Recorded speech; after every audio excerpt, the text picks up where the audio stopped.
ठीक है, आज अपन भाषा साहित्य देखेंगे जिसमें अपन 3-4 पार्ट में इसको देखेंगे। पहले तो अपन भाषा या बोलियों के बारे में, फिर उसके अलावा साहित्य के बारे में, और फिर कुछ विशेष पद है जैसे कि वचनिका क्या है, ख्यात क्या है, वेली क्या है, इनके बारे में भी चर्चा करेंगे। अपन को मोस्टली जो फोकस करना वो आधुनिक इतिहासकार या आधुनिक साहित्यकारों पर, जो वर्तमान में आधुनिक साहित्य से सबसे ज़्यादा सवाल आते हैं, या फिर जो बहुत ज़्यादा प्राचीन है जैसे जो जैन साहित्य है, उनसे ज़्यादा सवाल मैंने प्रीवियस कुछ एग्जाम में देखे, तो उसके अकॉर्डिंग अपन चर्चा करेंगे। सबसे पहले अपन अपनी हेडिंग आ जाएगी भाषा व साहित्य। भाषा व साहित्य 3 या 4 क्लास लगेगी इसमें, भाषा साहित्य में, आराम से समझना। सबसे पहले तो आप ये समझो कि अपना जो राजस्थान का क्षेत्र है, इस राजस्थान के क्षेत्र में जो ओवरऑल बोलियां जो बोली जाती है, उन सब की समग्र रूप से उनको अगर बोले तो वो क्या कहलाती है, राजस्थानी।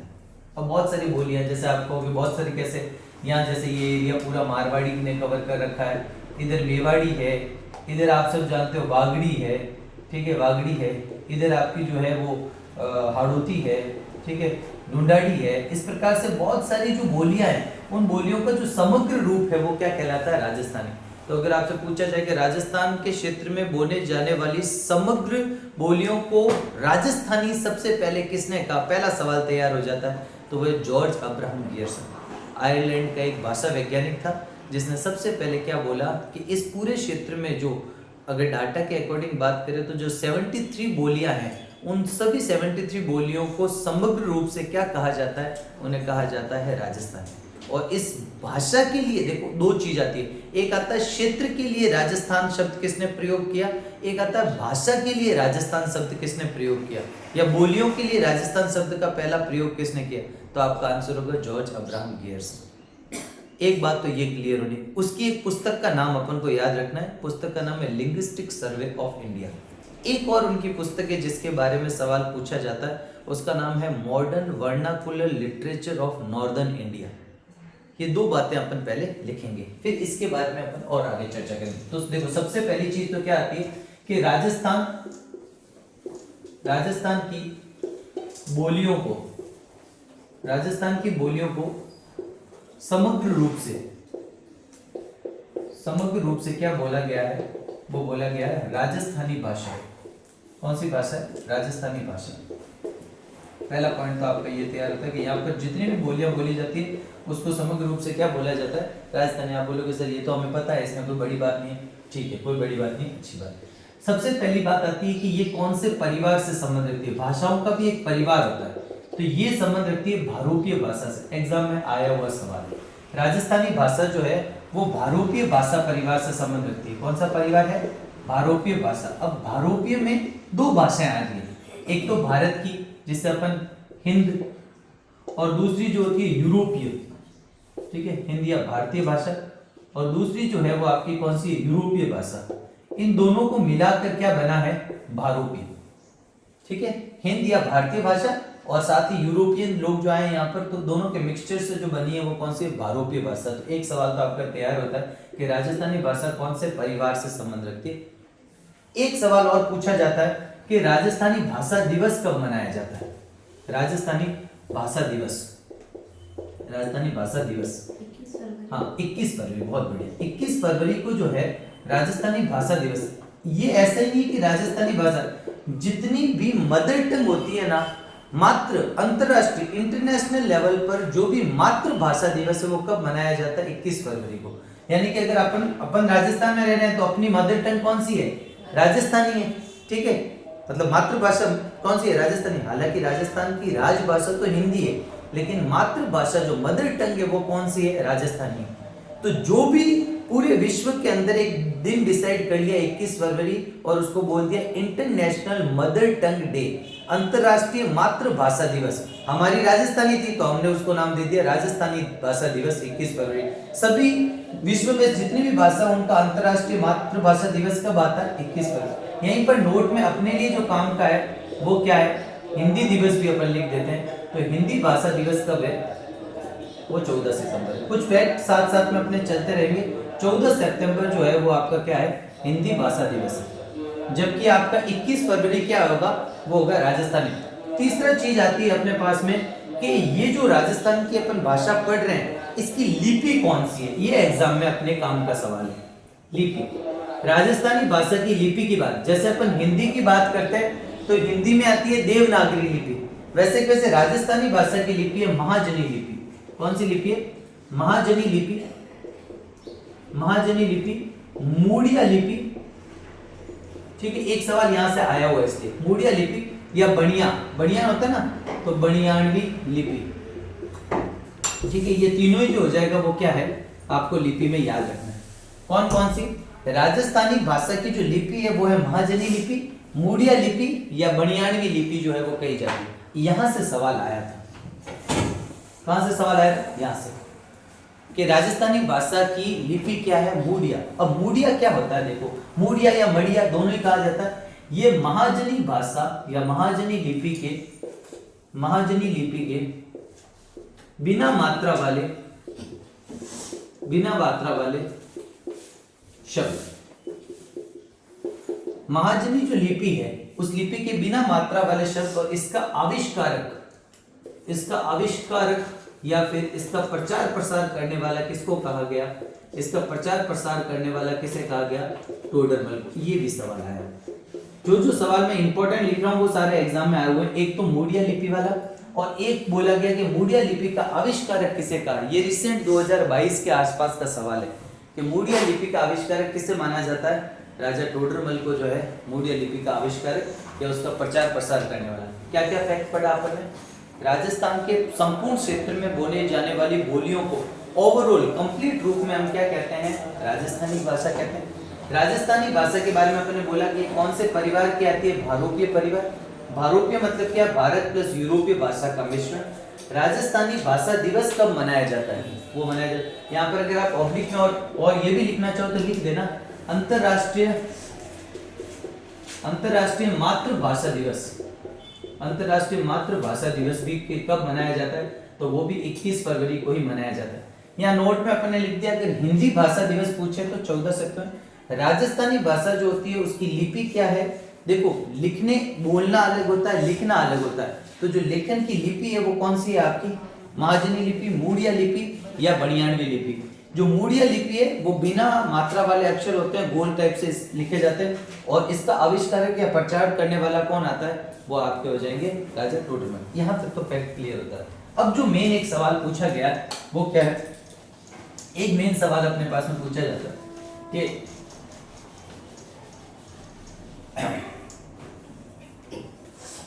भाषा की दृष्टि से या बोली की दृष्टि से, ठीक है, बोलियों की दृष्टि से इस क्षेत्र की भाषा को, इस क्षेत्र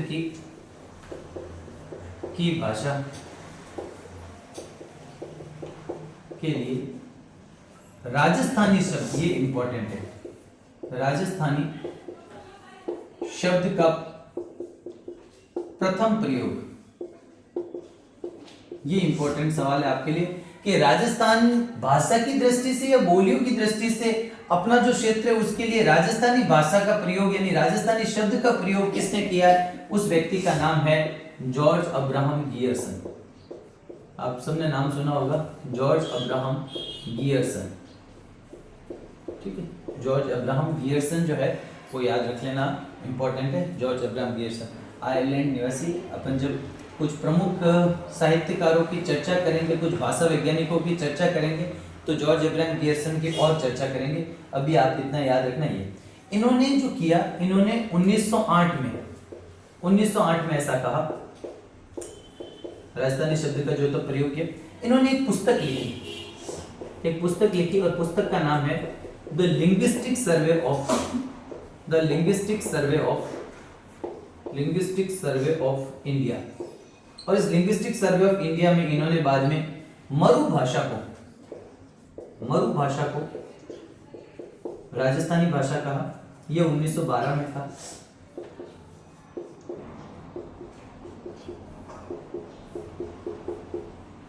ठीक है, तो ये बात आप याद रखना। इनकी एक अन्य पुस्तक का नाम भी लिख लेता हूं।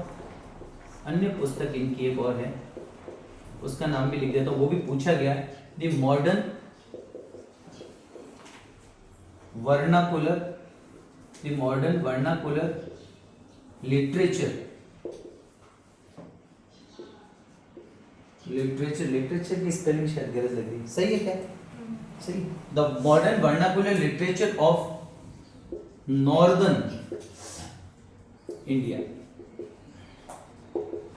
ठीक है।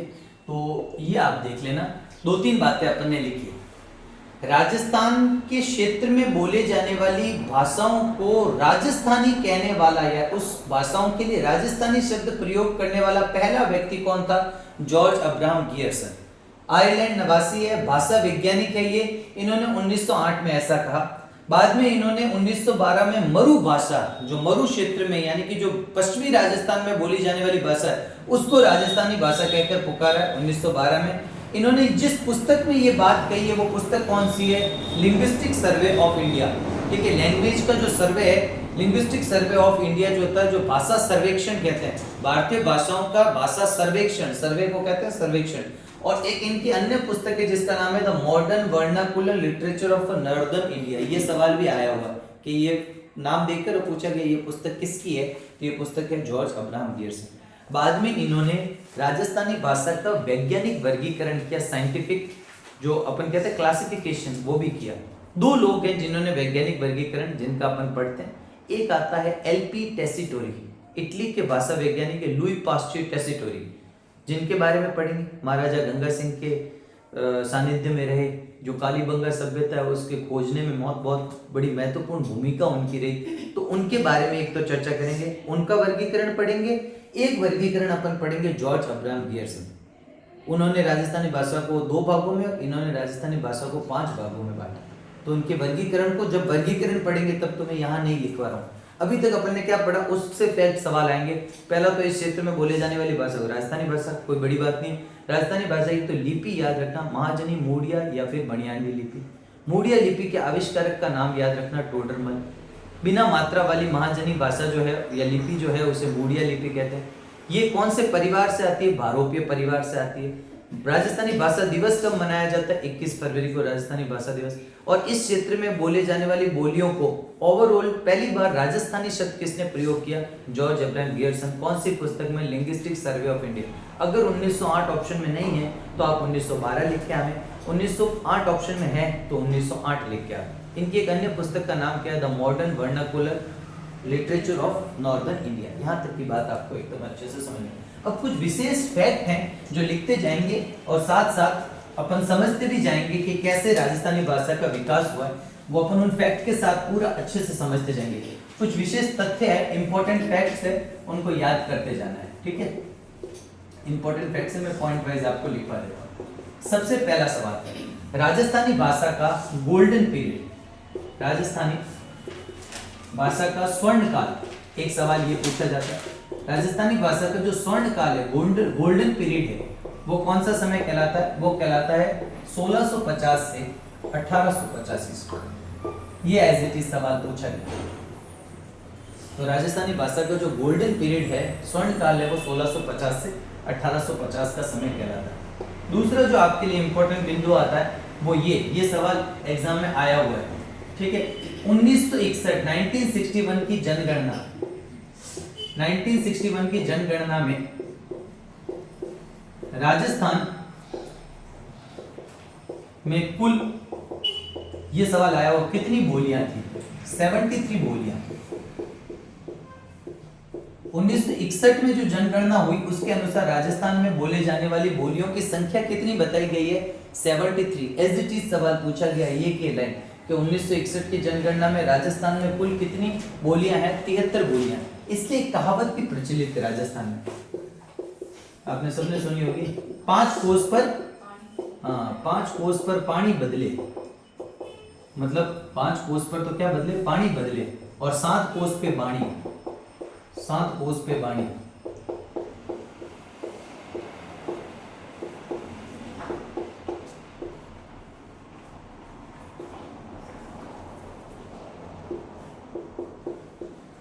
तो ये एक चलता है कि मतलब हर 5, एक कोस में लगभग 2.5 से 3 किलोमीटर के आसपास होता है, ठीक है, 2.5 किलोमीटर होता है। तो 5 कोस पर कहते हैं कि पानी की क्वालिटी बदलती जाती है राजस्थान के अंदर, खारापन, मीठापन, और वैसे वैसे हर 7 कोस पर वाणी बदलती है इतने एरिया पे। तो इतनी 73 बोलियां राजस्थान में जो होती है वो क्या बोली जाती है 1961 की जनगणना के अनुसार। एक बात ये है।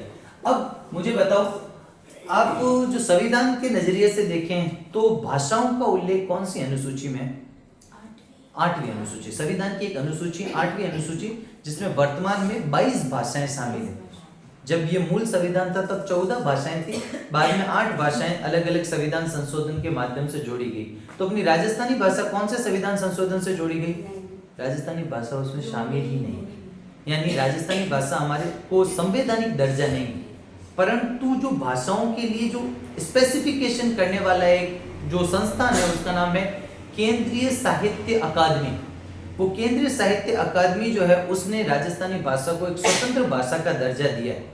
अब मांग कई बार उठी है कि राजस्थानी भाषा को संवैधानिक दर्जा दिया जाए, पर अभी तक नहीं है। तो याद रखना, राजस्थानी भाषा जो है, राजस्थानी भाषा को कुछ कथन पूछे जाते हैं ना जब राजस्थानी भाषा से, तो उसमें आपको पता होना चाहिए राजस्थानी भाषा को संवैधानिक दर्जा प्राप्त नहीं है, संवैधानिक दर्जा प्राप्त नहीं है, दर्जा प्राप्त नहीं है, परंतु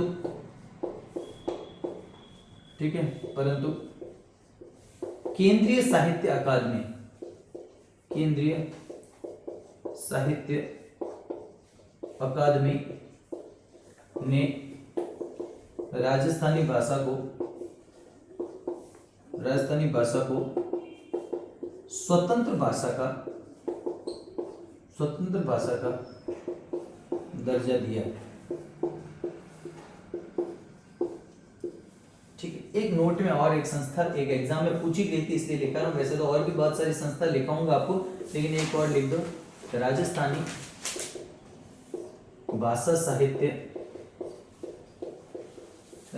भाषा साहित्य व संस्कृति अकादमी बीकानेर में स्थित। ये सवाल आया हुआ इसलिए यहाँ याद आया तो यही लिखवा दिया, ताकि संस्थानों में अलग से अपन और लिखेंगे। राजस्थानी भाषा साहित्य व संस्कृति अकादमी कहाँ स्थित है? बीकानेर के अंदर स्थित है, ये बात भी आप याद रख लेना। अब एक सवाल और आया हुआ है, देखो यहाँ सारे वो लिखा रहा हूँ ना, ये सारे एग्जाम में कहीं ना कहीं पूछे गए हैं। गोल्डन पीरियड पूछा गया है, 73 बोलियां ये पूछा गया, संवैधानिक दर्जा वो पॉइंटों में पूछा गया था कि निम्नलिखित में से राजस्थानी भाषा के संबंध में कौन सा कथन गलत है या सही है। उसमें एक संविधान संशोधन लिख दिया कि इस संविधान संशोधन के माध्यम से राजस्थानी भाषा नहीं, राजस्थानी भाषा भी जुड़ी ही नहीं है संविधान में, तो इस टाइप से। और एक ही आपका ये पॉइंट होगा। अब राजस्थानी भाषा जो होती है ना, ओवरऑल अगर भारत में बात करें तो 7वें नंबर पर आती है, मतलब लोगों के बोलने की दृष्टि से, संख्या के कितने लोग बोलते हैं, उसमें ओवरऑल भारत में राजस्थानी भाषा का 7वां नंबर लगता है। वर्ल्ड के नजरिए से देखें तो 16वां नंबर लगता है। अब सवाल अपने पास में ना ये आया, सवाल आया हुआ है कि राजस्थान के जो लोग हैं वो ओवरऑल हिंदी बोलने, मतलब भारत में अगर मैं बोलूं कि 10 लोग हैं, आप ध्यान से ये समझना, 10 लोग अगर अपन मानते हैं एक बार के लिए उदाहरण, तो 10 लोग में से मान लो एक राज्य है जहां पर 4 लोग हिंदी बोल रहे हैं और एक राज्य है जहां पर 3 लोग हैं, बाकी थोड़े थोड़े, तो ये जो है ना हिंदी बोलने वाला जो 3 लोगों वाला राज्य हो गया, ये दूसरे नंबर का हो गया। भाई कौन सा ऐसा राज्य है जो हिंदी सबसे ज्यादा बोलता है? तो उसमें राजस्थान का दूसरा नंबर है। राजस्थान के जो लोग हैं वो हिंदी बोलने में पूरे भारत में 2nd नंबर पे ये सवाल पूछा गया था कि हिंदी बोलने वाले लोगों की संख्या की दृष्टि से राजस्थान का भारत में कौन सा स्थान है? दूसरा स्थान है। तो एक तो ये पॉइंट आपको याद रखना है। तो हिंदी बोलने वालों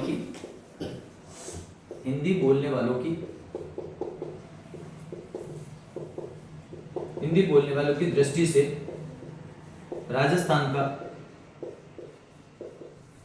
भारत में दूसरा स्थान, कौन सा स्थान है? दूसरा स्थान है, ये याद रखना, पूछा गया हुआ सवाल, ठीक है।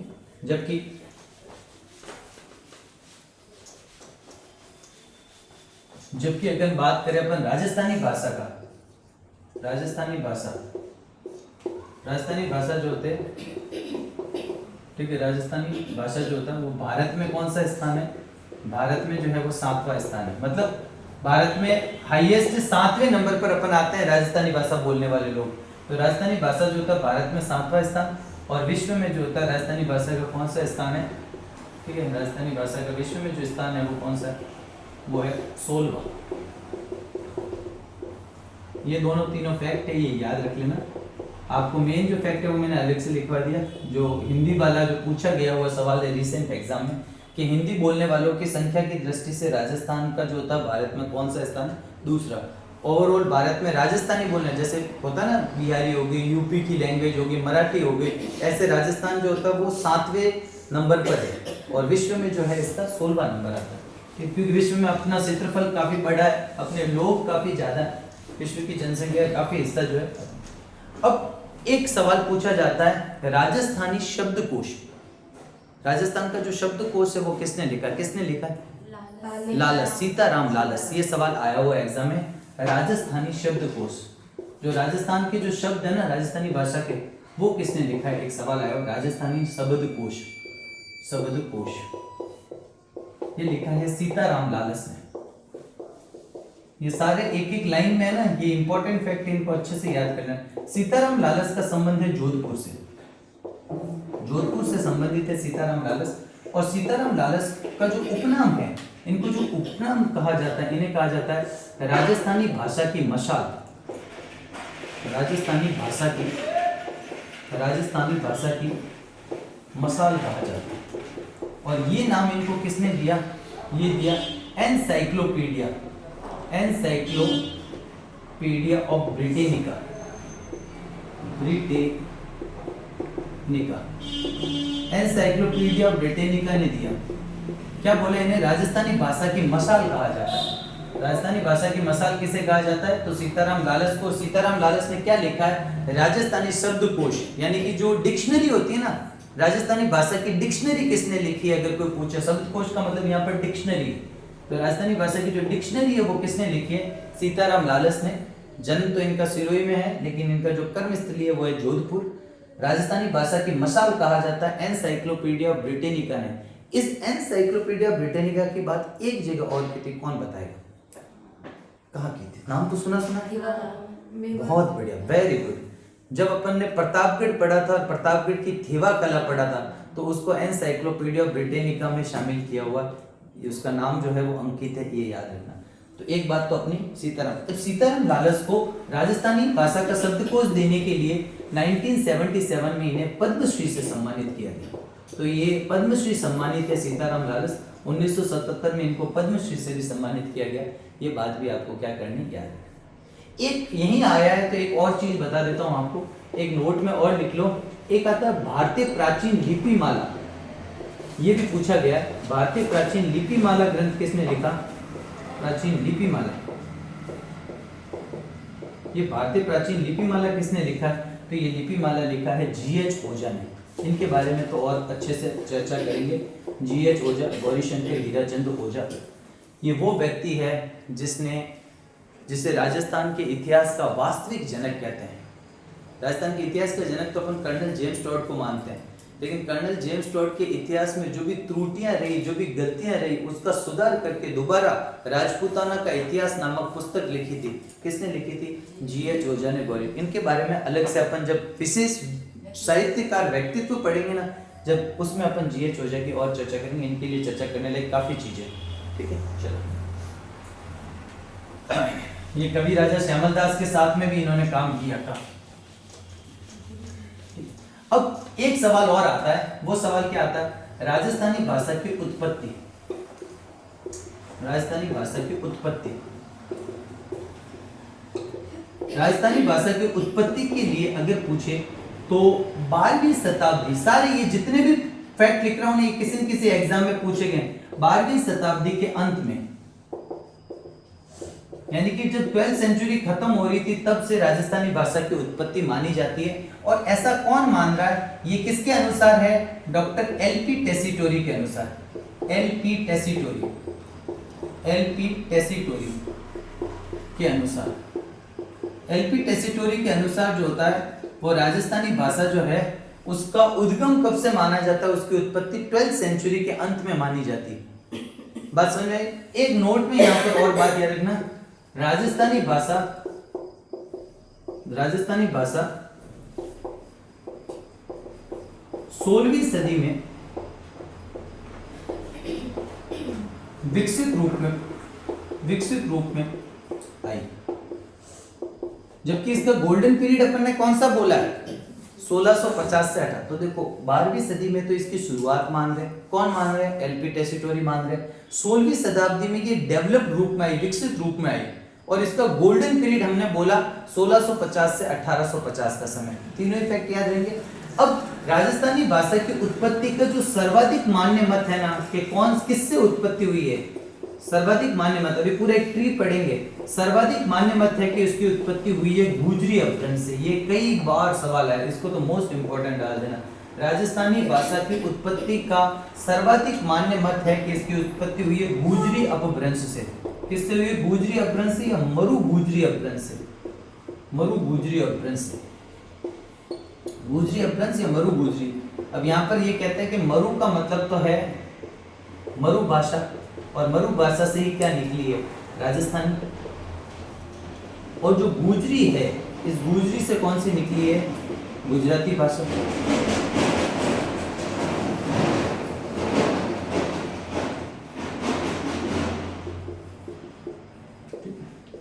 तो याद रखना ये इंपॉर्टेंट है कि राजस्थानी भाषा की उत्पत्ति का सर्वाधिक मान्य मत क्या है, कि राजस्थानी भाषा की उत्पत्ति, क्योंकि अपन ने पहले भी कई बार पढ़ा है। ये जब अपन 12वीं शताब्दी या इस शताब्दी की बात कर रहे हैं, तो इस समय यहाँ पर किनका शासन था, गुर्जर प्रतिहारों का। और जिस क्षेत्र पर गुर्जर प्रतिहारों ने अधिकार किया, शासन किया, उसी को गुजरात्रा प्रदेश कहा था। और उस समय भी अपन ने चर्चा करी थी कि गुजरात्रा प्रदेश अर्थात राजस्थान व गुजरात का सीमावर्ती क्षेत्र। तो जो बोली गई मरु गुजरी, अपन ने मारू गुजर शैली भी पढ़ा है। तो यहाँ पर जो मरु गुजरी में मरु तो जो है वो हमारे मरुस्थल वाला जो एरिया है, यानी कि जो पश्चिमी राजस्थान वाला एरिया है, वो मरु भाषा, और मरु भाषा से फिर राजस्थानी आई। और इधर जो गुजरी है, वो गुजरी किसके इंडिकेट कर रही है, गुजराती भाषा को। तो राजस्थानी भाषा की उत्पत्ति में और अलग अलग आएगा, अलग अलग वैज्ञानिकों के अलग अलग मत होंगे, लेकिन सबसे ज्यादा जो मत माना जाता है वो माना जाता है कि राजस्थानी भाषा की उत्पत्ति किससे हुई है, गुजरी अपभ्रंश। अपभ्रंश मतलब होता है कि जब भाषा अपने शुद्ध रूप में ना होकर विकृत रूप में होती है ना, बहुत सारी भाषाओं के मिक्सचर से जब बनती है, तो उसके लिए एक वर्ड यूज होता है अपभ्रंश, जो धीरे धीरे टूट कर अपने शुद्ध रूप में ना रहकर विकृत हो जाती है, तो उसके लिए जो होता है अपभ्रंश। अब अपने को क्या याद रखना है, एक ट्री याद रखना है, उससे आपके काफी कॉन्सेप्ट क्लियर हो जाएंगे। मैंने आपको बताया राजस्थानी भाषा कौन सी भाषा परिवार से संबंध रखती है, भारोपीय भाषा। तो सबसे पहले जो भाषा थी वो कौन सी भाषा थी, ये ट्री एक बार लिख देता हूँ। मोतीलाल मेनारिया करके एक भाषा वैज्ञानिक थे, मोतीलाल मेनारिया, क्या नाम है, मोतीलाल मेनारिया। और इन मोतीलाल मेनारिया ने राजस्थानी भाषा का एक वृक्ष दिया, राजस्थानी भाषा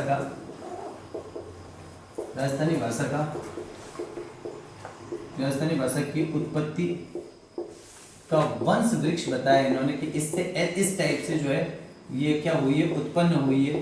तो क्या है, सबसे पहले आई आपके पास में भारोपीय भाषा, भारतीय और यूरोपीय भाषा का मिश्रण था भारोपीय भाषा। फिर जब आर्य आए तो ये भाषा कहलाने लगी आर्य भाषा, आर्यों की भाषा होने के कारण ये क्या कहलाने लगी, आर्य भाषा। फिर जब वेद लिखे गए तो यही कहलाने लगी वैदिक संस्कृत। वैदिक संस्कृत की विशेषता ये थी कि जो वैदिक संस्कृत बोलने में काम आती थी वो कहलाने लगी पाली भाषा। पाली भाषा जो बोलने में काम में आती थी वो कैसी कहलाई, पाली भाषा। और जो लिखने में काम आई वो कहलाई संस्कृत भाषा।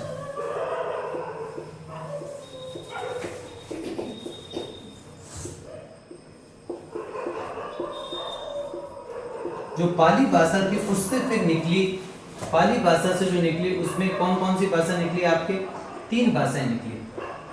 एक निकली जिसका नाम था सोर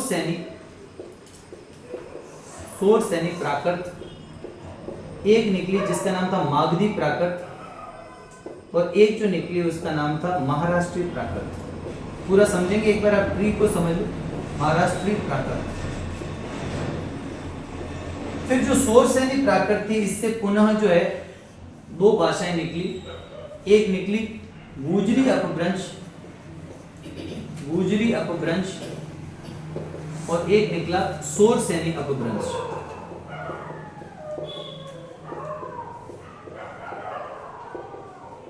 गुजरी अपभ्रंश से जो निकली उसमें एक तो है आपकी राजस्थानी भाषा और एक है गुजराती भाषा। और शोरसेनी अपभ्रंश से जो निकली वो है हिंदी भाषा। इस ट्री को याद कर लो। ट्री किसने दिया? ये दिया मोतीलाल मेनारिया ने। इससे आपके सारे कॉन्सेप्ट जो है वो क्लियर हो जाएंगे। ठीक है, भाषा वृक्ष जो है ये किसके द्वारा दिया गया? ये दिया गया मोतीलाल मेनारिया द्वारा। ठीक है, एक बार लिख लो फिर समझ लेते हैं इसको अपन। ठीक है, मोतीलाल मेनारिया।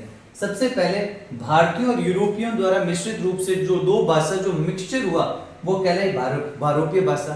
फिर जब आर्य आए थे यहाँ पर, तब आर्य यानी कि उत्तरी भारत में कौन थे? उत्तरी भारत में आर्य थे, दक्षिणी भारत में द्रविड़ थे।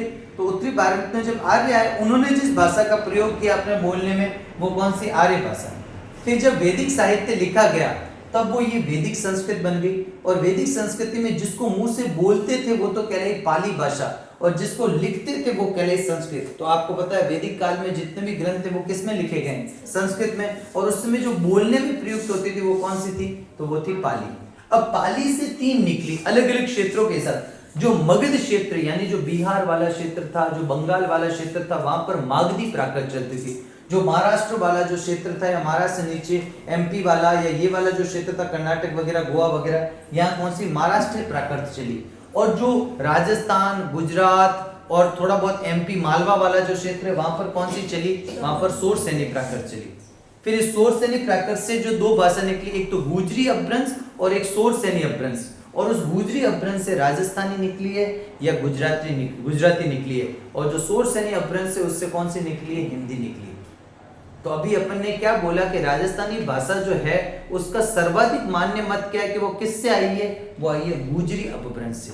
इसे मरु गुजर अपभ्रंश बोल दो या गुजरी अपभ्रंश बोल दो, इसकी उत्पत्ति किससे हुई है? और ये वृक्ष आपको क्रम याद रखना है, क्रम भी कई बार पूछ ले। तो राजस्थानी भाषा जो है वो शोरसेनी प्राकृत के गुजरी अपभ्रंश से निकली है। ये शोरसेनी प्राकृत यानी कि ये एमपी या एमपी का भी कौन सा? मालवा, राजस्थान हो गया, गुजरात हो गया, जो मालवा वाला एरिया हो गया, वहां पर ये बोली जाती थी।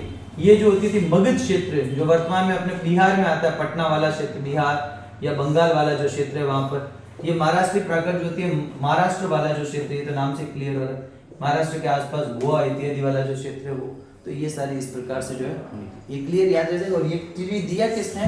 मोतीलाल मेनारिया ने। जबकि किसने बोला कि राजस्थानी भाषा जो है वो उसका जो शुरुआत है, जो उत्पत्ति है वो 12वीं शताब्दी के अंत में हुई, तो ये बोला एलपी टैसिटोरी। अब जहां से सवाल आते हैं वो देखो आप, इससे सवाल बनने से अच्छा एक सवाल कहां से बनेगा? मेन जो ओवरऑल का जो सबसे मान्य मत है वो तो कहता है कि राजस्थानी भाषा किससे आई है? गुजरी अपभ्रंश से। लेकिन अलग अलग वैज्ञानिक है वो एक मत नहीं है। तो एक मत नहीं है तो अपने सवाल बनते हैं। जैसे आपको पता है जब अपन ने इतिहास में पढ़ा तब अपन ने राजपूतों की उत्पत्ति के सिद्धांत देखे, अपने चौहानों की उत्पत्ति, राठौड़ों की उत्पत्ति या गुहिलों की उत्पत्ति। किसी ने बोला सा ये तो विदेशियों की संतान है, किसी ने बोला सा ये तो ब्राह्मण है, किसी ने बोला ये तो अग्निवंशी है, कोई बोले चंद्रवंशी है, कोई फलाना बोले, मतलब अलग अलग बोल। यहाँ पे भी वैज्ञानिक एक मत नहीं है। एक मत नहीं है तो उत्पत्ति के अलग अलग सिद्धांत हैं। तो क्या है? वैज्ञानिकों के राजस्थानी भाषा, वैज्ञानिकों ने राजस्थानी भाषा के उत्पत्ति के मत कि कौन कौन क्या क्या बोल रहे हैं, यहां से अपने सवाल बनेगा। पहला है, अगर आपसे पूछे कि कौन बोलता है कि राजस्थानी भाषा की उत्पत्ति जो है वो गुजरी अपभ्रंश से या गुजर अपभ्रंश से हुई है, तो वो कहने वाले कौन कौन है? ऐसे तीन वैज्ञानिक हैं, तीन भाषा शास्त्री है, भाषाविद है, जिन्होंने बोला कि राजस्थानी भाषा की उत्पत्ति किससे हुई है? गुजरी। तो वैज्ञानिकों ने या वैज्ञानिक जिन्होंने, यहाँ पर लिख दे, जिन्होंने, वैज्ञानिक जिन्होंने राजस्थानी भाषा की उत्पत्ति के मत दिए। ठीक है, तो कौन कौन गुजरी अपभ्रंश से कौन कौन बोल रहा है? एक नाम आता है KM. Munshi, doctor KM. Munshi. नाम आप सबको पता है, पूरा नाम कन्हैयालाल। अपने के.एम. ही याद रखना है क्योंकि यही आता है, कन्हैयालाल माणिक्यलाल मुंशी। एक याद रखना आपको, डॉक्टर के एम मुंशी के अलावा एक नाम आता है मोतीलाल मेनारिया, जिसने अभी क्या दिया था, ये वंश वृक्ष दिया था मोतीलाल मेनारिया। एक नाम आता है डॉक्टर हीरालाल, डॉक्टर हीरालाल माहेश्वरी। अभी थोड़े टाइम पहले 2024 के या 23 के एग्जाम में ये सवाल आया था। सवाल क्या था, निम्नलिखित में से कौन है जो राजस्थानी भाषा से संबंधित भाषाविद नहीं है। उसमें क्या क्या ऑप्शन थे मैं आपको बताता हूँ। एक नाम था जॉर्ज अब्राहम गियर्सन, एक नाम था हीरालाल माहेश्वरी, और एक नाम था पुरुषोत्तम लाल मेनारिया, और एक नाम था वॉन चेलेस्की, ऐसा कोई नाम था। तो उसमें कौन नहीं था, वॉन चेलेस्की नहीं था। पुरुषोत्तम दास तो अभी पढ़ेंगे, हाँ वो जो भी चेलेस्की चौहस्की जो भी, वो अपने नहीं था काम का।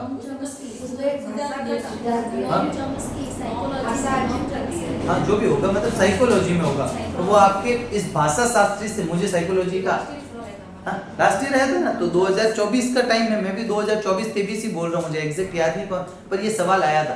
तो आपको इनके, हाँ उसने अगर पता होगा जिसको साइकोलॉजी का, उसने कर दिया होगा, तो ये आपको एक तो याद रखना है, ठीक है ना। ये कौन बोल रहे हैं, गुजरी अपभ्रंश से बोल रहे हैं। फिर मैं आपको याद करने का एक मेरा जो तरीका याद करने का वो बता दूंगा, जिससे आपको शायद याद रह जाए। दूसरा जो है आपका, वो कहता है नागर अपभ्रंश से। नागर अपभ्रंश से कौन बोलता है, उत्पत्ति हुई है। नागर अपभ्रंश से बोलने वाले जो वैज्ञानिक है, उनमें क्या नाम आता है, एक नाम आता है पुरुषोत्तम लाल मेनारिया,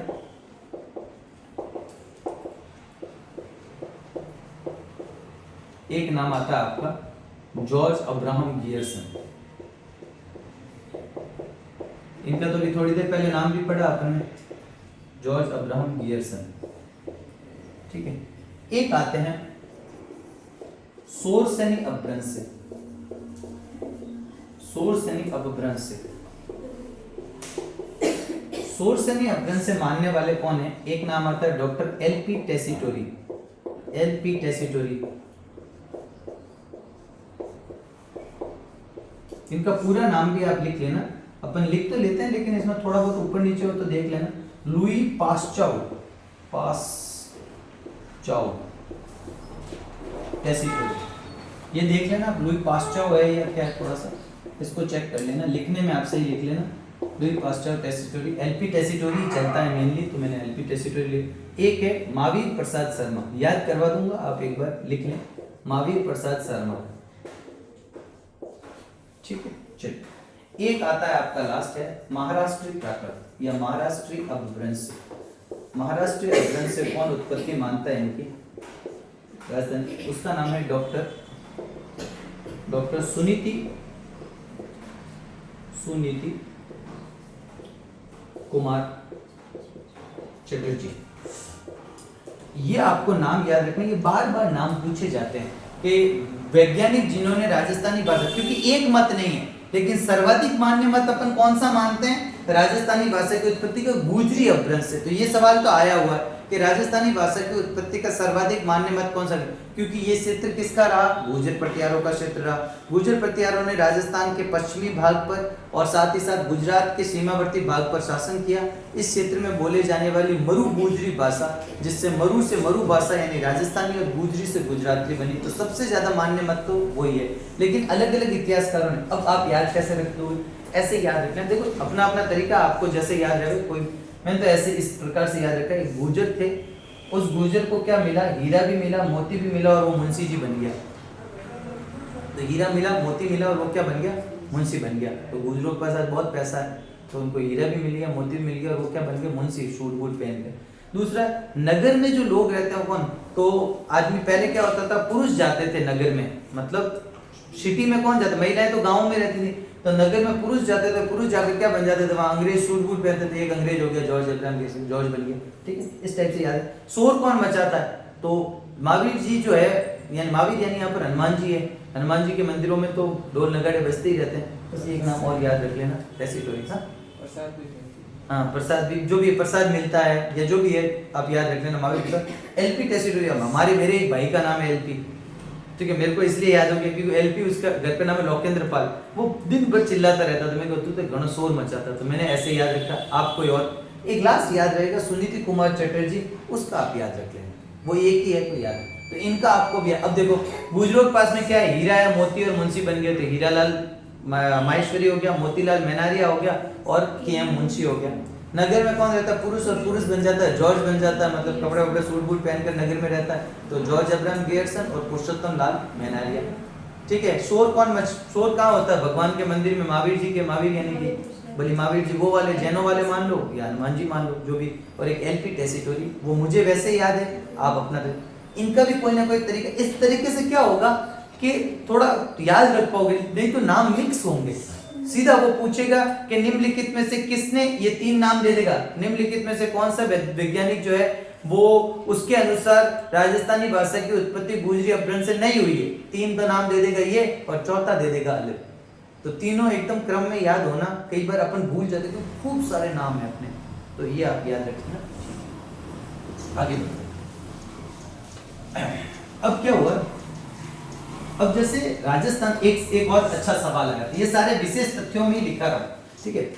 राजस्थान जो है उसके जो काव्य लिखे गए हैं ना, राजस्थान के जितने भी जो प्राचीन काल में भी जो ग्रंथ लिखे गए, वर्तमान में भी लिखे गए, वो 2 शैलियों में लिखे जाते हैं। एक शैली है जिसको अपन डिंगल कहते हैं, एक शैली है जो पिंगल कहते हैं। सवाल आया था डिंगल क्या है, डिंगल क्या है, ऑप्शन में था भाषा का गद्य रूप, भाषा की मतलब क्या कहते हैं गीत रूप, या इस टाइप के ऑप्शन में। एक था भाषा की काव्य शैली, तो जिसमें काव्य लिखे जाते हैं, ये क्या है, काव्य शैली है। पहला तो ये आया हुआ सवाल है। तो राजस्थानी भाषा की काव्य शैली, राजस्थानी भाषा की जो काव्य शैली है ना, वो काव्य शैली कितनी है, 2 है, 2 प्रकार है। राजस्थानी भाषा की काव्य शैली के 2 प्रकार हैं, एक कहलाती है डिंगल, एक कहलाती है पिंगल। अब इनसे डिफरेंस के सवाल आपको याद रखने हैं, तो अपन दोनों का एक बार डिफरेंशिएट करेंगे, अंतर पढ़ेंगे, वहां पर आपको डिंगल और पिंगल अच्छे से क्लियर हो जाएगा। ठीक है, तो राजस्थानी भाषा के जो है वो काव्य शैली 2 प्रकार की है, कि डिंगल है और दूसरी कौन सी, पिंगल है। ठीक है, भाषा के साथ साथ अपन बोलियां भी पढ़ेंगे, भाषा बोलियां आज कर लेंगे, साहित्य अपन कल कर लेंगे। ठीक है, तो आप अपन देखो डिंगल और दूसरी कौन सी हो जाएगी, पिंगल। अब अपन दोनों के बीच में अंतर देखते हैं, ऊपर से ही ले लेते हैं तो सारे अंतर एक साथ ही आ जाएंगे पेज पे। ये आप इधर एक हेडिंग डाल दो, आप डिंगल, इधर हेडिंग कौन सी डाल दो, डिंगल, और इधर डाल दो आप पिंगल। ये अपन दोनों के बीच के अंतर देखें, सिंपली अपन अंतर याद रखेंगे, ज्यादा बड़ी बड़ी लाइनें नहीं लिखेंगे। डिंगल जो है वो कहां पर बोली जाती थी, अगर ओवरऑल राजस्थान की बात करें, ये ओवरऑल राजस्थान की बात करें तो डिंगल कहां की काव्य शैली है, ये इस प्रकार से अपन अरावली भी बताएं तो ये पश्चिमी राजस्थान हो गया, ये पूर्वी राजस्थान हो गया। तो पश्चिमी राजस्थान, इसलिए मैंने इस तरफ डिंगल लिखा है। तो पश्चिमी राजस्थान की तो कौन सी है, पूर्वी राजस्थान की कौन सी, कैसी है, साहित्य लिखते हैं तो साहित्यिक रूप है। तो पश्चिमी राजस्थानी का साहित्यिक रूप, पश्चिमी राजस्थानी का साहित्यिक रूप, जिसमें साहित्य लिखे जाते हैं, तो पश्चिमी राजस्थानी की साहित्यिक रूप या फिर काव्य शैली बोल दो, काव्य शैली तो ऊपर अपन ने लिख दिया। और ये कौन सा हो जाएगा, ये हो जाएगा पूर्वी राजस्थानी का साहित्यिक रूप। क्लियर। अब पश्चिमी राजस्थान में कौन सी बोली जाती है, मारवाड़ी, तो ये किसका साहित्यिक रूप है, मारवाड़ी का साहित्यिक रूप। और ये जो है ये ब्रिज भाषा या खड़ी हिंदी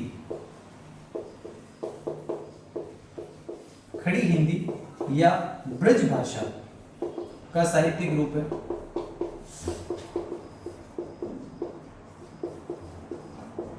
ठीक है, ये याद रख लेना। तीसरी चीज क्या आती है, इसकी उत्पत्ति, यानी कि डिंगल की उत्पत्ति। अब अपन ओवरऑल उत्पत्ति इस क्षेत्र में किससे मान रहे हैं, गुजरी अपभ्रंश से। तो डिंगल की उत्पत्ति किससे हुई है, गुजरी अपभ्रंश से, अपभ्रंश। और मैंने जब नीचे लिखाया, मैंने जब आपको सोरसेनी प्राकृत को 2 भागों में बांटा, एक तो मैंने बोला गुजरी अपभ्रंश जिससे मैंने राजस्थानी और गुजराती निकाली, एक इधर क्या किया था, सोरसेनी अपभ्रंश। तो यहाँ हिंदी और ब्रज भाषा का साहित्यिक रूप है, तो इसकी उत्पत्ति किससे होगी? सोर्स यानी अपभ्रंश से। उस ट्री को अगर 2-3 बार पढ़ोगे ना तो ये सारी चीजें एग्जैक्टली आपको याद हो जाएगी। सोर्स यानी अपभ्रंश से। इनमें जो ज्यादातर साहित्य लिखा है ना, इधर जो साहित्य लिखा है डिंगल में, ठीक है, डिंगल में जो साहित्य लिखा है ना, डिंगल में जो साहित्य लिखा है वो सर्वाधिक किसने लिखा है? चारण कवियों ने। किसने? चारण कवियों ने। जो चारण कवि थे, चारण कवियों ने यहाँ पर सर्वाधिक साहित्य लिखा है। तो चारणों ने कौन सी भाषा में ज्यादा साहित्य लिखा है? डिंगल में। जबकि पिंगल में ज्यादा जो साहित्य लिखा है वो किसने लिखा है? भाट कवियों ने। पिंगल में जो साहित्य लिखा वो किसने लिखा है? भाट कवियों ने। ठीक है, भाट कवियों ने। ठीक है, डिंगल का जो साहित्य है वो, उसमें किसकी प्रधानता मिलती है? वीर रस की प्रधानता। तो डिंगल का जो साहित्य है उसमें वीर रस ज्यादा मिलता है, यानी कि युद्ध वगैरह। हालांकि श्रृंगार रस भी है डिंगल में, ठीक है, श्रृंगार रस भी है, वीर रस भी, लेकिन ज्यादा प्रधानता अगर आपसे पूछे तो वीर रस की प्रधानता है। दोनों में से अगर पूछे कि किसमें वीर रस की प्रधानता देखने को मिलती है, तो वीर रस की प्रधानता जो होती है वो डिंगल में। जबकि पिंगल में जो है वो किसकी प्रधानता है? यहाँ पर श्रृंगार रस की प्रधानता ज्यादा है। श्रृंगार रस की प्रधानता। देखो ऐसे इक्के दुक्के केस सारे होंगे जिसमें वीर रस इधर भी होगा, श्रृंगार रस, लेकिन मोस्टली यहाँ पर वीर रस में लिखा गया, यानी कि जो युद्ध वाले जो वर्णन है वो ज्यादा होंगे, लड़ाई वाले, और यहाँ जो होंगे श्रृंगार के वर्णन, किसी के रूप सौंदर्य की चर्चा ज्यादा की गई होगी, ये हो जाएगा। डिंगल जो होती है वो गीत रूप में इसका लेखन होता है, और पिंगल का जो लेखन होता है वो किस में होता है? वो होता है छंद में या पदों में, छंद व पद रूप में। अब डिंगल के कुछ प्रमुख ग्रंथ हैं, प्रमुख ग्रंथ डिंगल के, और कुछ प्रमुख ग्रंथ है अपने पिंगल के, ठीक है ना। डिंगल के कुछ प्रमुख ग्रंथ और पिंगल के कुछ प्रमुख ग्रंथ की अपन क्या कर रहे हैं? चर्चा कर रहे हैं। डिंगल के कुछ प्रमुख ग्रंथ की चर्चा कर रहे हैं और कुछ पिंगल के अपन प्रमुख ग्रंथ की चर्चा कर रहे हैं। वैसे तो अपन आगे जहां लिखेंगे वहां इंपॉर्टेंट होंगे, उसमें आगे डिंगल और पिंगल लिखवा देंगे, लेकिन यहाँ कुछ फेमस है जो बार बार पूछे जाते हैं जोड़ों में। 4 ग्रंथों के नाम दे देंगे, बोल देंगे इनमें से डिंगल शैली में कौन सा है, पिंगल में कौन सा है, मिश्रित में कौन सा है, ठीक है, गद्य पद का मिश्रण होता है चंपू महाकाव्य, उसमें कौन सा है। तो इस टाइप से अपन को तो याद रखना मेनली कि डिंगल में कौन कौन सा है। तो एक तो डिंगल में पूछा जाता है मेनली आपका, वो है ढोला मारूरा दोहा।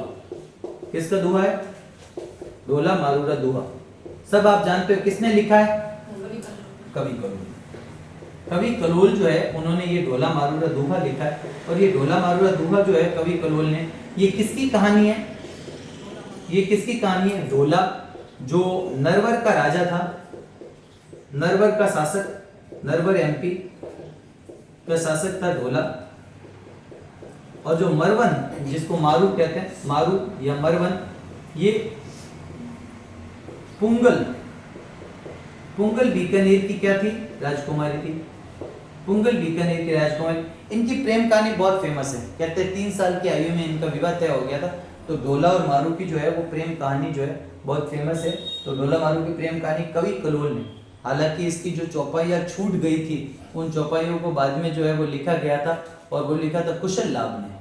इसकी जो चौपाइयाँ छूट गई थी ना, उसको किसके द्वारा लिखा गया था? कुशल लाभ। लेकिन मेन याद रखना, ढोला मारूरा दोहा किसने लिखा है? कवि कलोल। तो एक तो हो गया ये। एक इंपॉर्टेंट आता है इधर, और वो होता है राव जैतसी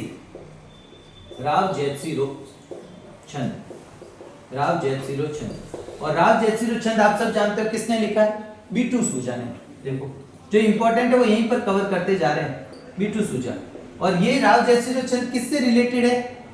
बीकानेर के शासक राव जैतसी, और जिसमें राव जैतसी और मारवाड़ के शासक मालदेव के युद्ध का वर्णन भी आता है। एक युद्ध हुआ था, कौन सा? पाहोबा का युद्ध, याद आ रहा है ना? 1141 41-42 के अंदर एक युद्ध हुआ था, और उस युद्ध में राव जैतसी की क्या हो गई थी? डेथ हो गई थी।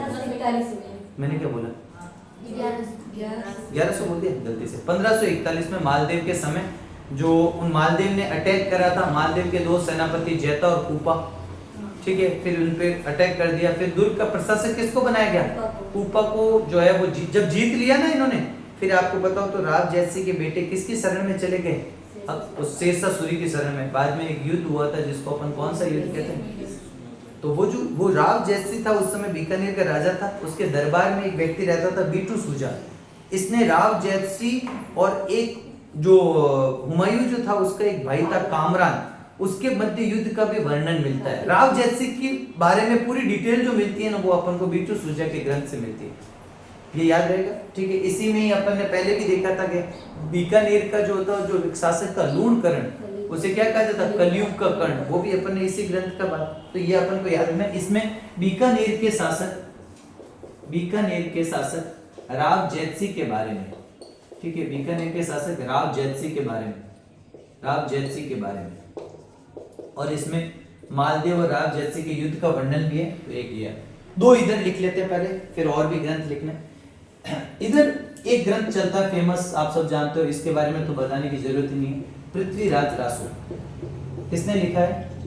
कवि चंद्रबरदाई। और ये कवि चंद्रबरदाई ने लिखा, आप जानते हो हिंदी का एक महाकाव्य कहा जाता है जिसको, ठीक है, और इसको पूरा किसने किया था? चंद्रबरदाई के बेटे जलहन ने। आपको जब मैंने पूरा लिखवाया था कब, पृथ्वीराज चौहान, तो मैंने पूरी डिटेल के बारे में, इनके बारे में आपको बताया कि ये पृथ्वीराज रासो, इसी में चौहानों की उत्पत्ति का या राजपूतों की उत्पत्ति का अग्निकुंड सिद्धांत दिया गया, ये वही पृथ्वीराज रासो ग्रंथ है। ये एक और इधर अपन लिख देते हैं, उसका नाम है विजयपाल रासो, ठीक है, विजयपाल रासो। और ये विजयपाल रासो जो है वो किसने लिखा है? नल सिंह ने। किसने लिखा? नल सिंह। इधर, और ये किसके बारे, ये तो अपन को पता है ना, पृथ्वीराज चौहान के बारे में लिखने की जरूरत है क्या? पृथ्वीराज तृतीय के बारे में, अजमेर के पृथ्वीराज तृतीय के बारे में। और ये जो है विजयपाल रासो, ये करौली का एक शासक था, करौली के यादव शासक, करौली का यादव शासक है जिसका नाम है विजयपाल। उस विजयपाल के बारे में जब आप करौली का इतिहास पढ़ोगे तब आप और पढ़ेंगे विजयपाल के बारे में। लगभग 1100, 1000 और 1100 ईस्वी के आसपास में वहाँ एक राजा हुआ था जिसने बाद में जो तवनगढ़ जो होता ना, त्रिभुवनगढ़, वो तवनगढ़ को त्रिभुवनगढ़ बढ़ाया था। जो बयाना वाला जो क्षेत्र था ना, बयाना भरतपुर का, उस क्षेत्र पर इन्होंने अधिकार किया था। तो ये विजयपाल करौली के शासक कहलाते हैं। बाद में करौली में ये यदुवंश चला गया। राजस्थान में 2 जगह यादव वंश है, भगवान श्री कृष्ण का यदुवंश, एक तो यदुवंश शाखा कहाँ पर है, यहाँ पर है, एक कहाँ पर है, जैसलमेर की यदुवंश शाखा। ये सवाल भी एग्जाम में आया हुआ किसी एग्जाम में। तो यहाँ पर अपने एक बार वापस थोड़ा हल्के हाथों देख लेते हैं। पश्चिमी राजस्थान में जो साहित्य लिखा गया वो डिंगल में, पूर्वी राजस्थान में जो साहित्य लिखा गया पिंगल। मारवाड़ी का साहित्यिक रूप डिंगल कहलाता है। ब्रिज भाषा या हिंदी का साहित्यिक रूप, खड़ी हिंदी का साहित्यिक रूप क्या कहलाता है? इस पर कौन सी भाषा का ज्यादा प्रभाव पड़ा है? देखो, उत्पत्ति गुजराती, गुजरी अपभ्रंश से, तो इस पर प्रभाव किसका है? गुजराती भाषा का। इस पर प्रभाव किसका है? गुजराती का, ठीक है, गुजराती का प्रभाव है। और ये इसकी उत्पत्ति सोर सैनी से, तो इस पर ब्रिज भाषा का प्रभाव है। इस पर प्रभाव किसका है? इस पर प्रभाव है ब्रज भाषा का। ब्रज भाषा का प्रभाव जो होता है इस पर है। फिर इसमें चारण कवियों ने ज्यादा साहित्य लिखा है, इधर पिंगल में भाट कवियों ने ज्यादा साहित्य लिखा है।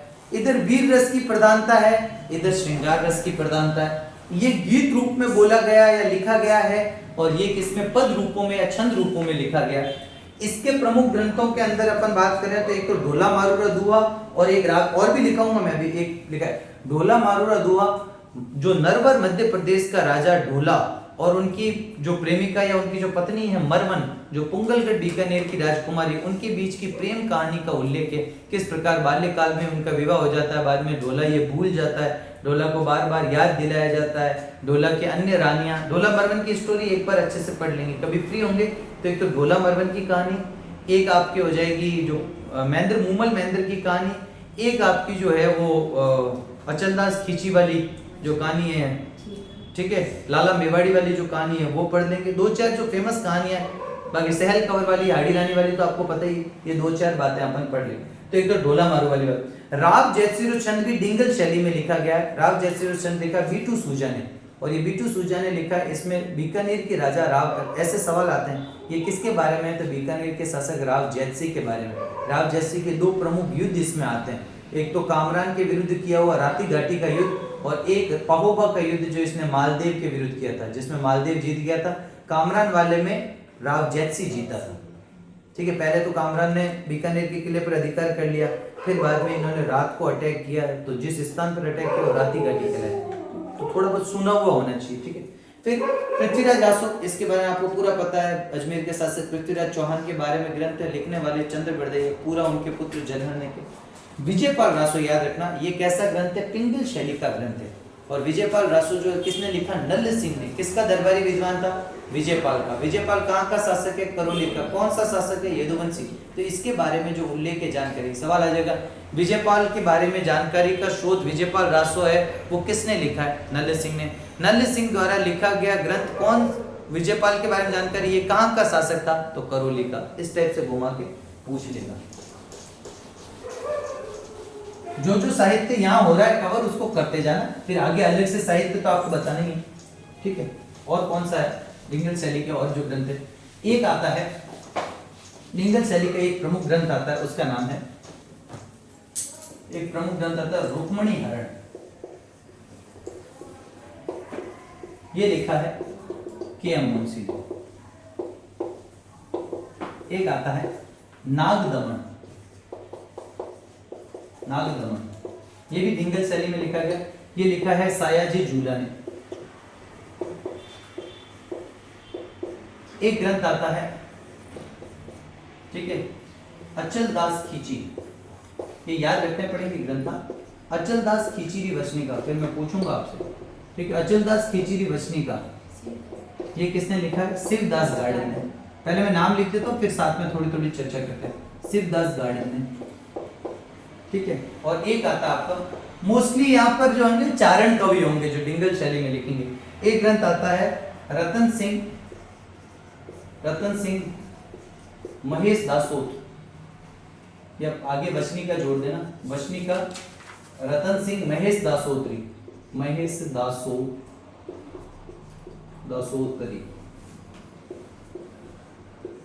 वचनी का रतन सिंह महेश दासोत्री जो है वो भी याद रख लेना। ये लिखा है जग्गा खेड़िया।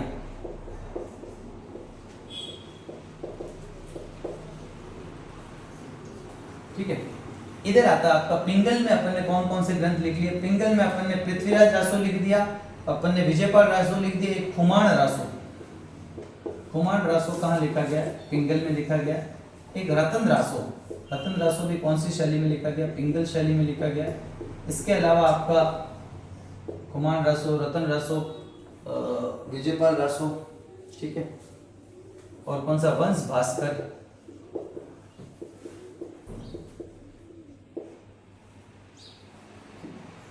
एक हमीर रासो।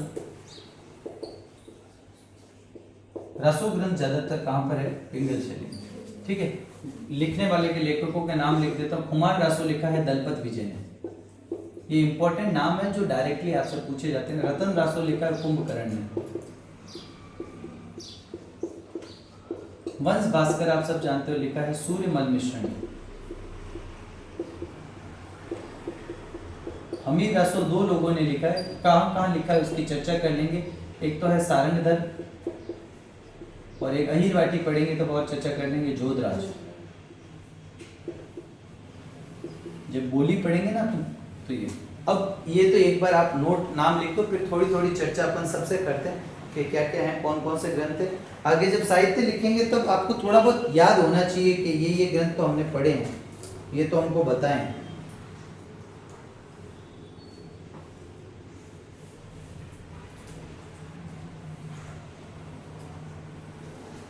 ठीक है, देखो एक ग्रंथ था जिसका नाम है रुक्मणी हरण। ये किसने लिखा है, कन्हैयालाल मुंशी ने। और ये जो होता है वो भगवान श्री कृष्ण और रुक्मणी के बारे में जो है वो ग्रंथ लिखा हुआ है, रुक्मणी हरण। एक ग्रंथ जो है वो नागदमन जो होता है ना वो सयाजी झूला ने लिखा। और ये कैसा है, भक्ति रस पर आधारित ग्रंथ है, भक्ति रस पर, ठीक है, भक्ति रस पर आधारित ग्रंथ है। एक ग्रंथ आता अचल दास खींची वचनी का। ये जो ग्रंथ है ना ये अचल दास जी से रिलेटेड है, इन्हीं के ऊपर लिखा गया। और ये क्या थे, ये गागरोन के राजा थे, गागरोन दुर्ग के शासक या गागरोन के शासक। ठीक है, इसको राजस्थान जो है ना राजस्थान की पहली वचनिका, जब अपन पढ़ेंगे कि क्या होता है वचनिका, क्या होता है छंद, क्या होता है, तो बड़ी डिटेल में आपको अंतर करके बताऊंगा। वचन अचलदास खींची वचनिका शिवदास गार्डन ने लिखा, गागरोन दुर्ग पर अटैक हुआ था। और ये किसका अटैक हुआ था? मालवा जो है ना, मांडू मालवा के होसिंग शाह का। तो जब होसिंग शाह का अटैक हुआ था उस समय जब यहाँ पर शाखा हुआ, उस शाखे के बारे में डिटेल का वर्णन किसने किया है? वो किया शिवदास गार्डन ने अपने कौन से ग्रंथ में? अचलदास खींची। और इस समय जो अटैक हुआ था, आक्रमण हुआ था, वो आक्रमण किसका था? वो आक्रमण था होसिंग शाह। इन होसिंग शाह का नाम कहीं पढ़ा है क्या? कौन बताएगा? कहाँ पढ़ा है? इन किसको शरण दी थी इन्होंने? हाँ, कुंवर चूड़ा। जब आपने मेवाड़ पढ़ा होगा तो मैंने मेवाड़ के टाइम पे ये बताया भी होगा कि इन्होंने किसको शरण दी थी? इन्होंने कुंवर चूड़ा को शरण दी थी। जब चूड़ा पर उनकी जो सौतेली माँ है, जो इन पे क्या नाम आता है? हंसाबाई। हंसाबाई जब संदेह करती है कि कहीं ये मेरे पुत्र मोकल को मार ना दे, तब चूड़ा जो है वो मेवाड़ छोड़कर कहाँ चले जाते हैं? मांडू मालवा। और उस समय उनको कौन शरण देता है? ये अल्प खान या होसिंग शाह जो किसको कहते हैं। तो इस होसिंग शाह ने, क्योंकि गागरोन और मालवा की सीमा भिड़ती थी, अपन ने ये बात तब भी पढ़ी है जब अपन ने गागरोन का युद्ध पढ़ा होगा। कब? जब अपन ने पढ़ा है राणा सांगा। राणा सांगा ने गागरोन पर किसकी सहायता के लिए गए थे? मेदिनी राय। याद आ रहा? तो वो सारा महमूद खिलजी सेकंड की बात जब पढ़ी, तो ये गागरोन और मालवा की सीमा टच होती थी। और यहाँ पर आक्रमण किसका था? होसिंग शाह का। इस समय गागरोन का प्रथम शाखा हुआ था। और ये गागरोन का प्रथम शाखा किसके समय हुआ? अचलदास खींची के समय। और इस पर ग्रंथ किसने लिखा? शिवदास गार्डन ने। कौन सी शैली में लिखा गया? डिंगल शैली में। राजस्थान का पहला वचनिका ग्रंथ कहलाता है। आगे और चर्चा करेंगे, बट आपको थोड़ा बहुत पता होना चाहिए कि डिंगल के कौन से और पिंगल के कौन से। ठीक है, वैसे तो अब आप बोलोगे कि सर पूर्वी राजस्थान में आपने पिंगल बोला है, पर ये तो ठीक देखो, आप पूर्वी दक्षिण पूर्वी राजस्थान में ही तो आ रहा है गागरोन। तो जो अलग है उसको याद रखना है। बाकी अपन ने जो पढ़ा ढोला मारूरा दुआ, इधर ही हो गया आपका। जो राव जैतसिरो छंद बीकानेर, आप सब जानते हो। जैसे राजस्थान की बात करें तो बीकानेर तो इधर ही है, तो बिल्कुल सही है। चलो डिंगल में आ रहा है, कोई दिक्कत नहीं है। फिर अपन ने रुक्मणी हरण और नाग दमन देखा, वो भी इधर आ रहा है, कोई दिक्कत नहीं है। लेकिन ये रतन सिंह महेश दासोत और अचलदास खींची वचनिका, ये दोनों तो पूर्वी राजस्थान में जा रहे हैं ना, पर फिर भी किस में आएंगे?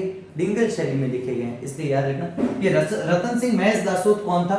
ये रतलाम का एक राजा था। रतलाम एमपी है, वहां का एक राजा था। और इस युद्ध में इस ग्रंथ में धर्मत के युद्ध का वर्णन है। ये जग्गा खेड़िया ने लिखा, जिसमें धर्मत का युद्ध हुआ था। धर्मत का युद्ध कब हुआ था? 1658, 1658। किसका युद्ध था ये? औरंगजेब और उसके भाइयों के उत्तराधिकार का युद्ध था। दारा शिकोह और औरंगजेब के मध्य। याद आ रहा है ना, मुगल उत्तराधिकार का। उसमें सबसे फेमस युद्ध था धर्मत का युद्ध। तो ये कौन है? रतलाम के शासक है। रतलाम के शासक रतन सिंह के बारे में, रतन सिंह महेश दासोत के बारे में, रतन सिंह के बारे में। और इसमें किसका उल्लेख है? धर्मत का युद्ध। ठीक है, धर्मत के युद्ध का उल्लेख है। धर्मत के युद्ध का उल्लेख। धर्मत का युद्ध अपन सब जानते हैं कब हुआ था? 1658 ईस्वी के अंदर हुआ था। और किस किस के मध्य हुआ था? ये हुआ था दारा शिकोह और औरंगजेब। औरंगजेब व दारा शिकोह, सब जानते हो आप। कौन जीता? कौन था? औरंगजेब। हारा कौन था? दारा शिकोह। धर्मत स्थान पड़ता है उज्जैन में, उज्जैन मध्य प्रदेश में। 1658 का उत्तराधिकार का युद्ध था। तो ये सारी घटना भी आपको याद रखनी। इसमें रतन सिंह भी लड़े होंगे, इसलिए इसमें बात याद रखिए। ठीक है, एक इधर देख, खुमान रासो जो है वो किसने लिखा है? दलपत विजय ने। और ये मेवाड़ के इतिहास पर प्रकाश डालता है, मेवाड़ के इतिहास से संबंधित है।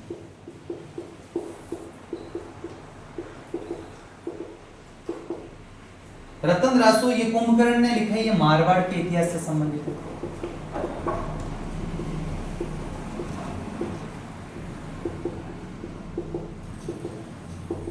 वंश भास्कर ये बूंदी का इतिहास है।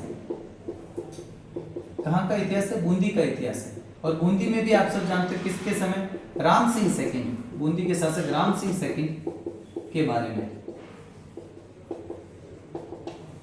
हमीर रासो आप दोनों आप जानते हो, चाहे दोनों ने लिखा हो, किसके बारे में? रणथंभौर के हमीर देव चौहान के बारे में। हमीर दो हुए हैं, एक राणा हमीर भी है जो मेवाड़ से संबंध रखते हैं। ये हमीर देव चौहान के बारे में इसके बारे में अपन ने पूरी चर्चा कर रखी है जब अपन ने हमीर देव वगैरह पढ़ा।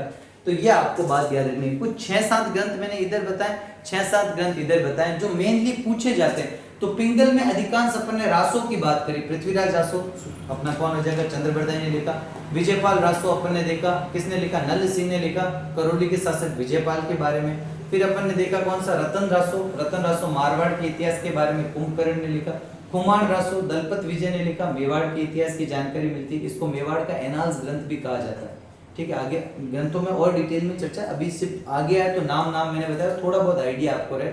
इसमें आपको पता है मेवाड़ में शासक हुए खुमान प्रथम, खुमान सेकंड, मैंने आपको जब स्टार्टिंग में पढ़ा बड़े डिटेल में बताया, एक एक शासक को छोड़ा नहीं है, सब शासकों के भले उनका वर्ष भी लिखवाया होगा लेकिन अपन ने कंटिन्यूअसली लिया है, तो उनके बारे में। ठीक है, ये सारी बातें अपन को पता रहती है।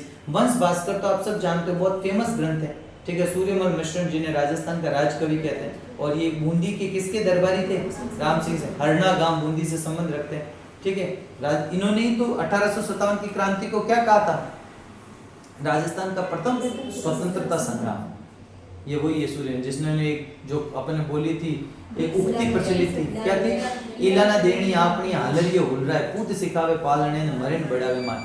हालांकि उन्होंने बोली वीर सत्सई में थी, लेकिन उस ग्रंथ की बात भी अपन कर रहे थे, वंश भास्कर, जिसमें बूंदी का संपूर्ण इतिहास आता है। हमीर रासो 2 लोगों ने लिखा, एक सारंगधर ने भी लिखा, एक जोधराज ने। इसमें जो है वो किसके बारे में, रणथंभौर के हमीर देव। इधर ये बात है, रतन सिंह महेश दासो रतलाम के शासक थे, इनके बारे में जो ग्रंथ लिखा गया जग्गा खेड़िया ने, उसमें धर्मत के युद्ध की, धर्मत का युद्ध आपने अच्छे से पढ़ा है। अचलदास खींची, ये गागरोन किले में गागरोन के प्रथम शाखे के बारे में, अचलदास खींची के बारे में, जिसमें अटैक किसका है, मालवा या मांडू के शासक होसिंग शाह का।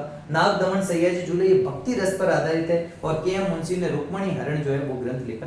तो ये जो ग्रंथ जो है इंपॉर्टेंट है। अब कुछ जो फैक्ट हैं, जो सवाल आते हैं, जो डिंगल और पिंगल से, वो सवाल क्या क्या है, देखो इसमें याद करने का ज्यादा है।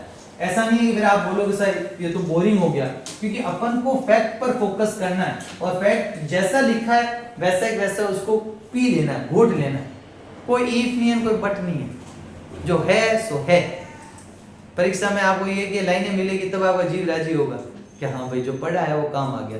तो कुछ फैक्ट जो है वो फैक्ट याद रख लेना, नोट में डाल दो। पहला, डिंगल शैली का, नोट में डाल देना, डिंगल शैली का प्रथम प्रयोग। ये सवाल आए हुए हैं सारे। डिंगल शैली का प्रथम प्रयोग कौन से ग्रंथ में हुआ, उस ग्रंथ का नाम है पिंगल शिरोमणि।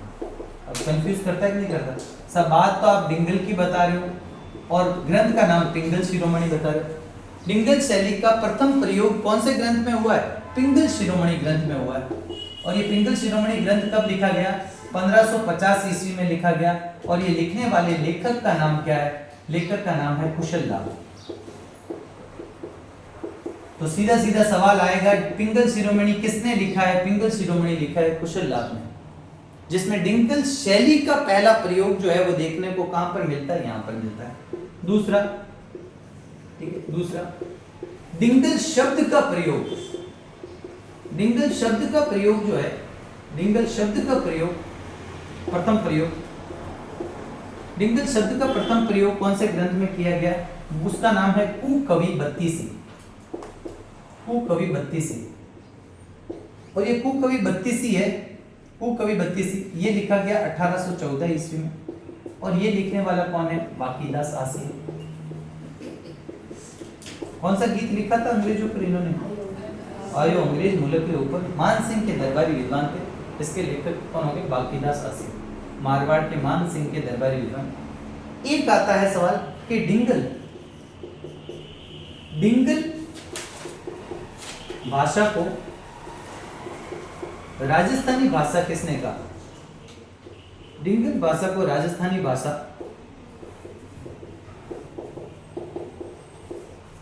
कहा, ये किसने कहा, इसका नाम है डॉक्टर रामकरण आसोपा, या आसोप आता है वैसे, आसोप, डॉक्टर रामकरण आसोप, कहीं पर आसोपा भी आता है, डॉक्टर रामकरण आसोपा। और इन्होंने कहा था, इन्होंने अपने ग्रंथ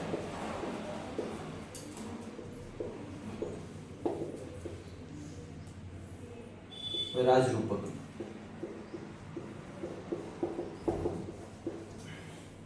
ठीक है।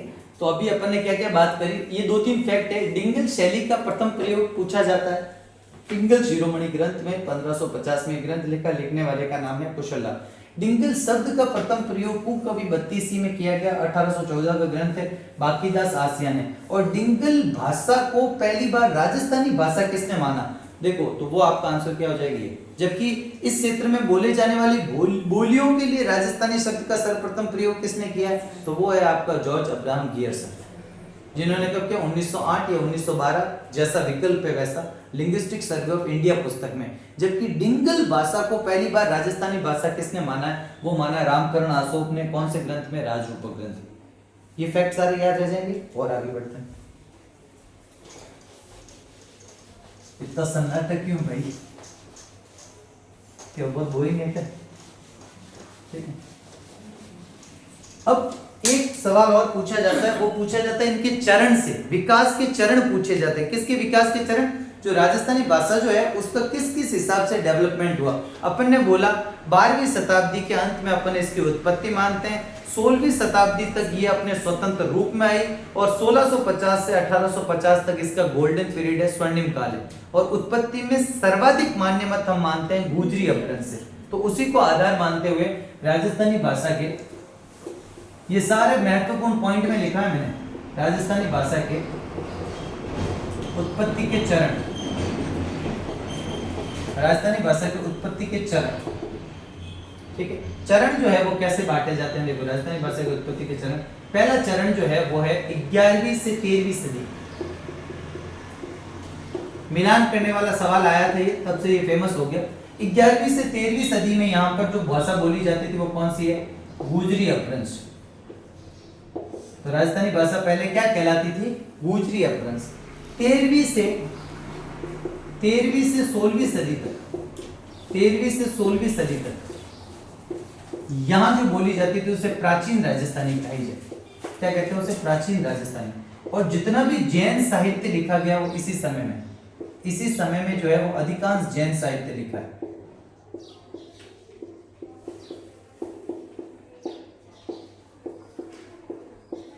ये अलग से अपन और पढ़ेंगे।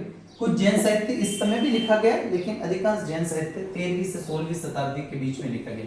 16वीं से 18वीं शताब्दी ये जो कहलाती है, ये कहलाती है मध्यकालीन राजस्थानी। और मध्यकालीन राजस्थानी में जो ज्यादा लिखा गया वो कैसा लिखा गया? चारण साहित्य। मध्यकालीन राजस्थानी में कौन सा साहित्य ज्यादा लिखा गया? चारण साहित्य जो है वो ज्यादा लिखा गया। और फिर 18वीं से वर्तमान तक, 18वीं सदी से वर्तमान तक जो है उसे कहते हैं आधुनिक राजस्थानी। कैसी राजस्थानी? आधुनिक राजस्थानी। ये इसके लिए एक और वर्ड यूज होता है, आवर्चीन राजस्थानी। आवर्चीन राजस्थानी या मॉडर्न राजस्थानी, वो एक ही बात है, आधुनिक हो गया। ठीक है, वर्तमान राजस्थानी। तो इसमें तो अभी वर्तमान वाले अपन अलग से पढ़ेंगे। इस टाइप से ही अपन ग्रंथों को भी पढ़ेंगे। इधर अपन पढ़ेंगे गुर्जर काल में जो लिखे गए जो ग्रंथ है, फिर जैन साहित्यों के जो ग्रंथ पढ़ेंगे वो पढ़ेंगे, फिर चारणों ने या मध्यकाल में कौन कौन से ग्रंथ, और फिर आधुनिक इतिहासकारों ने कौन से ग्रंथ लिखे उनके बारे में। जैसे आधुनिक इतिहासकारों में अपने जो मेन होते हैं ना, जैसे के.एम. मुंशी हो गए या लक्ष्मी कुमारी चुंडावत हो गए, अपने आपके वो जिनको अपन कहते हैं ना रूपायन संस्थान वाले विजयदान देता के ग्रंथ हो गए, इनके शंकरदान सामोर के ग्रंथ हो गए जो 1800 क्रांति के बाद की जो चीजें, तो वो जो है अपन इसमें पूरा में पढ़ेंगे। ठीक है, तो ये तो हो गया क्रम। तो ये क्रम क्यों आया है? क्योंकि एक एग्जाम में सेम ये सवाल पूछा, इधर तो ये तिथियां दे दी और मिलान करने का सवाल पूछा था। तो 11वीं से 13वीं सदी गुजरी अपभ्रंश कहलाती थी, 13वीं से 16वीं प्राचीन राजस्थानी जिसमें जैन साहित्य लिखा गया, 16वीं से 18वीं जो है वो मध्यकालीन राजस्थानी जिसमें चारण साहित्य, और 18वीं के बाद में जो है, तभी तो अपन ने बोला कि 1650 ईस्वी से 1850 ईस्वी में जो चारण साहित्य वाला काल है उसी को ही राजस्थानी का क्या कहा जाता है? राजस्थानी भाषा का स्वर्ण काल, गोल्डन पीरियड जो कहा जाता है। अब राजस्थानी भाषा के विकास में 3 अपभ्रंशों का महत्वपूर्ण भूमिका मानी जाती है। ये जो मैं लिखा रहा हूं एज इट इज पूछे गए सवाल है। राजस्थानी भाषा के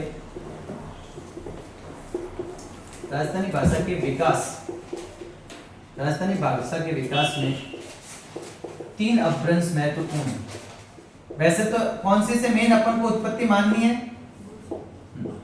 गुजरी अपभ्रंश, ठीक है।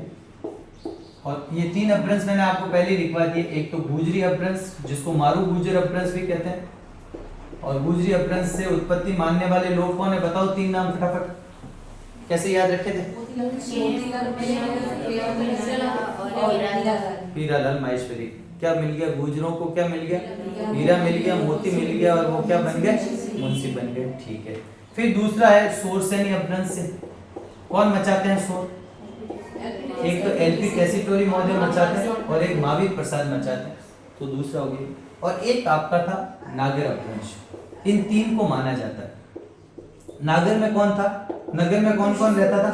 पुरुष रहते हैं नगर में, और क्या रहते हैं? दूसरा जॉर्ज रहते हैं, अंग्रेज बन जाते हैं।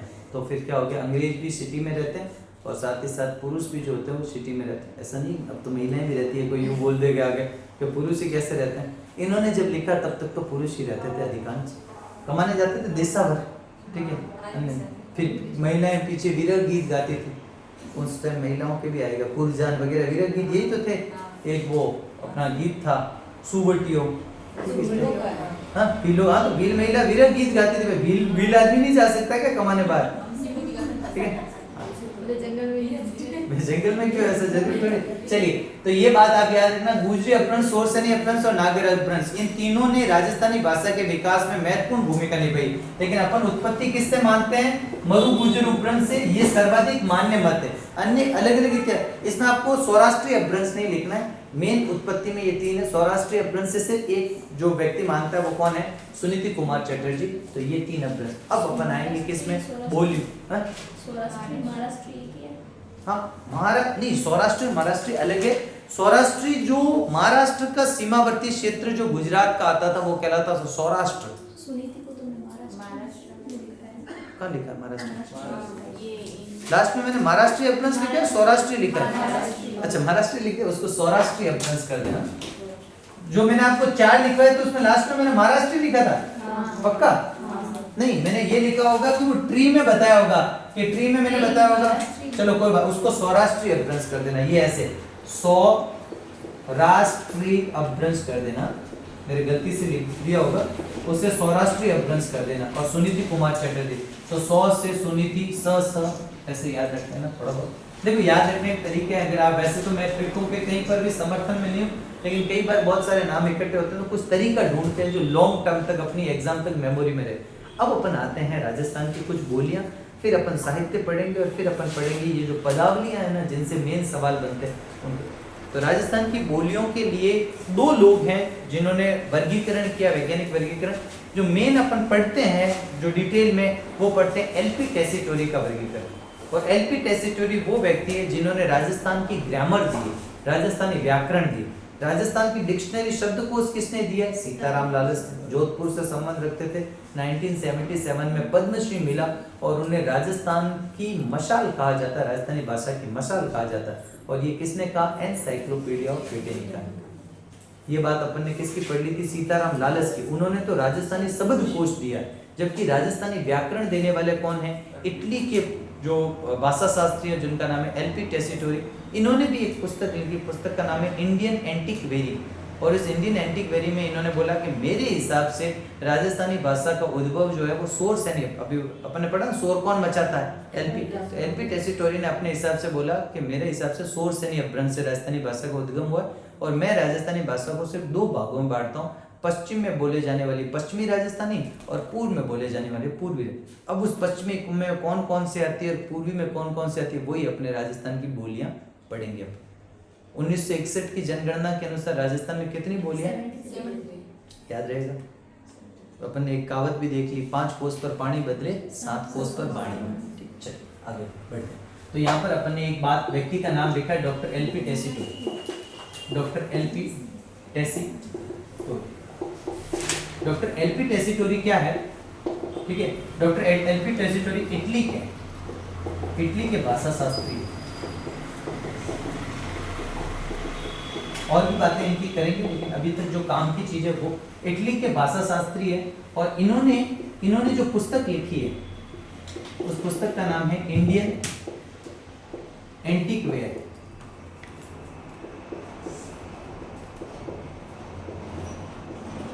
इंडियन एंटीक्वेरी, इंडियन एंटिक सही लिखा मैंने, ऐसे लिखते हैं कुछ, देख लेना, इंग्लिश में लिख देता हूं मैं, इंडियन एंटीक्वेरी, ठीक है। तो ये जो हो जाएगी इनकी क्या पुस्तक है, और इस पुस्तक में इन्होंने राजस्थानी भाषा की उत्पत्ति किससे मानी है? उत्पत्ति शूरसेनी अपभ्रंश से मानी। ये तो शूरसेनी का समर्थन कर रहे थे, और शूरसेनी का इनके साथ साथ कौन, महावीर प्रसाद शर्मा भी समर्थन कर रहे थे शूरसेनी अपभ्रंश। इन्होंने और क्या किया, तो इन्होंने जो होते वो राजस्थानी व्याकरण दिया, या राजस्थानी ग्रामर दिया, एलपी टैसिटस। इनके अनुसार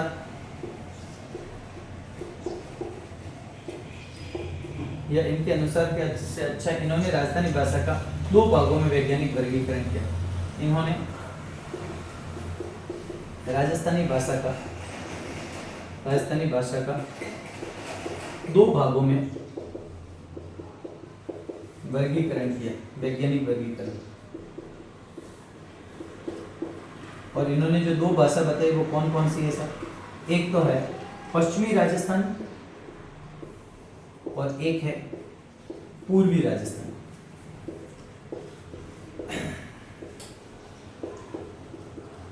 तो किसके अनुसार राजस्थानी भाषा को दो भागों में बांटा गया है? वो है एलपी टेसिटोरी। उनके अनुसार जो है राजस्थानी भाषा को जो है वो दो भागों में, पश्चिम क्षेत्र में बोली जाने वाली पश्चिमी राजस्थानी और पूर्वी क्षेत्र में बोली जाने वाली पूर्वी राजस्थानी। और इन्होंने राजस्थानी भाषा की उत्पत्ति शूरसेनी अपभ्रंश से, इन्होंने राजस्थान की ग्रामर का जो बनाई है इन्होंने राजस्थान की ग्रामर, इनकी पुस्तक है उसका नाम है इंडियन एंटीक्वेरी। इटली के भाषा शास्त्री बीकानेर को अपनी कर्मस्थली बनाकर जो अपन पूरी इनके बारे में जो इनका जो डिटेल अपन अध्ययन करेंगे, इन्होंने कौन कौन सी संस्था खोली, कहाँ इन्होंने किनसे सारे साहित्य इकट्ठे किए, उसकी अपन पूरी चर्चा करेंगे जब अपन साहित्य कार्य में भी तो सही है, एलपी टेसिटोरी का है। मैंने बोला था ना, कालीबंगा सभ्यता, पीलीबंगा सभ्यता, दो जो अपने कालीबंगा, पीलीबंगा और एक और बंगा है, कौन सी बताओ? रंग में। ये जो तीनों सभ्यता जो होती है ना, जो आपके उत्तरी राजस्थान की, जो आपका बीकानेर रियासत का हिस्सा था, गंगानगर हनुमानगढ़ वाला, उस एरिया में इन्होंने ढूंढ कर कालीबंगा सभ्यता को इन्होंने बहुत पहले खोज दिया था। हालांकि श्रेय जो होता है इनको उतना नहीं मिला, लेकिन इन्होंने खोज दिया था। बाकी अपन मानते किसको? अमलानंद घोष को। तो लेकिन अमलानंद घोष से पहले ही इन्होंने जो है वो कालीबंगा सभ्यता का पता लगा। बीकानेर क्षेत्र में रहे थे, चारणों से इन्होंने घूम कर इतिहास को इकट्ठा किया और फिर उसका अध्ययन किया। कोई आदमी देख लो, बाहर का वैज्ञानिक आकर इटली का और राजस्थानी भाषा का ग्रामर दे रहा है, तो आप सोच लो, अपन को भी बोला हो कि इटली जाना और इटली भाषा का ग्रामर बनाना, ग्रामर ही तो सबसे कठिन है, तो कितनी बड़ी बात रही होगी शादी। तो चलो ये बात अपन को याद, ये बीकानेर के महाराजा गंगा सिंह के समय और शार्दुल सिंह के समय रहे थे, तो ये अपन को। अब अपन इंपॉर्टेंट बात करें, सबसे पहले पश्चिमी राजस्थानी। ये थोड़ा अच्छा टॉपिक है, इसलिए इस पे थोड़ा टाइम लेंगे। तो पश्चिमी राजस्थानी में जो सबसे पहली है वो है आपकी मारवाड़ी। पश्चिमी राजस्थानी में जो मेन भाषा है वो कौन सी है? मारवाड़ी। मारवाड़ी से क्या फैक्ट है? पहला फैक्ट मारवाड़ी से, इसे कुवलयी माला ग्रंथ, कुवलयी माला ग्रंथ लिखा गया था 778 में, 778 ईस्वी में। और 778 ईस्वी में जो था, लेखक कौन है इसके? लेखक आप सब जानते हो, उद्धोधन सूरी। कुवलयी माला ग्रंथ जो है, इसे कुवलयी माला ग्रंथ में उद्धोधन सूरी ने लिखा में मरुवाणी या मरु भाषा कहा गया। अब आप सब जानते हो कि एक गुर्जर प्रतिहार शासक हुए थे, वत्सराज। गुर्जर प्रतिहार शासक थे और शासक का नाम क्या था? वत्सराज प्रथम। और वत्सराज प्रथम के दरबारी कौन थे? उदोतन सूरी। दरबारी विद्वान कौन है? दरबारी विद्वान है उदोतन सूरी। और उदोतन सूरी ने जालोर दुर्ग में जो है एक ग्रंथ की रचना करी, और इस जालोर दुर्ग में इन्होंने इस ग्रंथ की रचना करी, और ग्रंथ का नाम क्या है? कुवलय माला। इस कुवलय माला में कुल 18 देसी भाषाओं का उल्लेख था। 18 देसी भाषाओं का क्या था? 18 देसी भाषाओं का क्या किया था उन्होंने? उल्लेख। और इस 18 देसी भाषाओं में से एक भाषा इन्होंने क्या बताई? मरु भाषा। इन्होंने बोला ये मरु भाषा कहाँ बोली जाती है? पश्चिमी राजस्थान की बोली है। पश्चिमी राजस्थान की जो भाषा है उसको इन्होंने क्या बोला? मरु भाषा कहा। ध्यान से सुनना। तो मारवाड़ी के लिए मरु भाषा शब्द का प्रयोग किसने किया? सबसे पहले वो किया उदोतन सूरी ने। उदोतन सूरी ने बोला कि जो ये पश्चिमी राजस्थान है, यहाँ पर जो भाषा बोली जाती है उसे मरु। ये सवाल ऐसे चीज आया हुआ कि राजस्थानी में भी मारवाड़ी भाषा के लिए मरु भाषा शब्द का प्रयोग पहली बार किसने किया था? कुवलय माला ग्रंथ में 778 ईस्वी का ग्रंथ है, जालोर दुर्ग में लिखा गया है। वत्सराज प्रथम गुर्जर प्रतिहार के दरबारी विद्वान उद्योतन सूरी ने लिखा है। इस ग्रंथ में इन्होंने तत्कालीन 18 देसी भाषाओं का उल्लेख किया है, जिसमें पश्चिमी राजस्थान में बोले जाने वाली भाषा के लिए इन्होंने मरुवाणी या मरु भाषा शब्द का क्या किया है? प्रयोग किया। एक बात तो ये होगी। दूसरी बात आती है 16वीं सदी में। इसे 16वीं सदी में अबुल फजल किसका दरबारी विद्वान था? सब जानते हो, अकबर का दरबारी विद्वान। और उस अबुल फजल ने आईन ए अकबरी में, इसका एक ग्रंथ था आईन ए अकबरी में मरु भाषा का उल्लेख किया। पहला उल्लेख तो किसने किया है? कुवलय माला कौन सी सदी हो गई ये बताओ भाई? 8वीं सदी। तो मैं ये बोल सकता हूं कि मारवाड़ी भाषा की शुरुआत या आरंभ काल कब का है? जो सबसे प्राचीन साक्ष्य मिला मारवाड़ी की शुरुआत या आरंभ जो है वो कब से माना जाता है? 8वीं सदी से। अपन ने ओवरऑल राजस्थान की उत्पत्ति कब से मानी है? 12वीं शताब्दी के अंत में। किसके अनुसार? LP Tessitori. लेकिन मारवाड़ी की उत्पत्ति के साक्ष्य 8वीं शताब्दी में मिल गए। जब आपको मैंने गुर्जर प्रतिहार काल पढ़ाया था तब मैंने बताया था कि अरब आक्रमणकारियों के लिए रक्षक की भूमिका, अरब आक्रमणकारियों से राजस्थान की रक्षक की भूमिका निभाने के कारण इन्हें प्रतिहार कहा गया। और इन्होंने 6वीं से लेकर 12वीं शताब्दी तक क्या किया? राजस्थान के पश्चिमी भाग की क्या करी? अरब आक्रमणकारियों से रक्षा करी।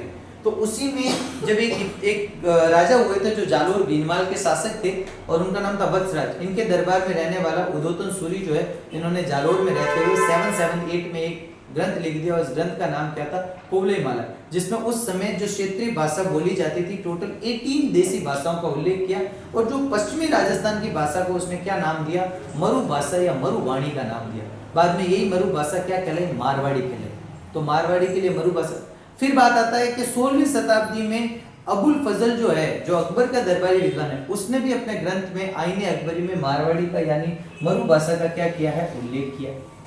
तो मारवाड़ी के 2 उल्लेख तो पहले। तो मारवाड़ी की हम शुरुआत कब से मान रहे हैं? 8वीं शताब्दी से मान रहे हैं। ये बात एक तो क्लियर होनी चाहिए, ठीक है? मारवाड़ी की शुरुआत कब से मानी जा रही है? 8वीं शताब्दी से मारवाड़ी क्या मानी जा रही है? शुरुआत में। अब मारवाड़ी क्या है? मारवाड़ी से जो है वो राजस्थान की मानक बोली। ये जैसे जैसे लिख रहा हूं ना वैसे वैसे सब याद रखना। मानक बोली या प्रधान बोली, साहित्य की दृष्टि से समृद्ध,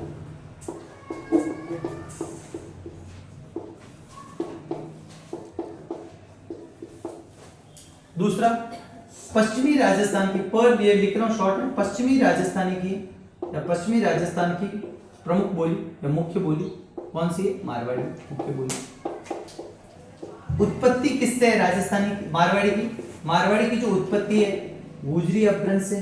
अभी थोड़ी देर पहले ही बता दिया यहाँ पर किसका शासन था? गुर्जर प्रतिहारों का। तो गुजरी अपभ्रंश से, गुजरी अपभ्रंश से ही मानी जाती। मारवाड़ी का ही साहित्यिक रूप अपन ने थोड़ी देर पहले पढ़ा, क्या है? साहित्य रूप जो होता है वो क्या कहलाता है? डिंगल कहलाता है।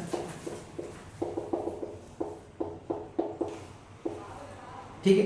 तो पश्चिमी राजस्थान की प्रधान बोली है, उत्पत्ति जो होती है गुजरी अपभ्रंश से, और मारवाड़ी का साहित्यिक रूप क्या कहलाता है? मारवाड़ी का साहित्यिक रूप जो है वो डिंगल कहलाता है।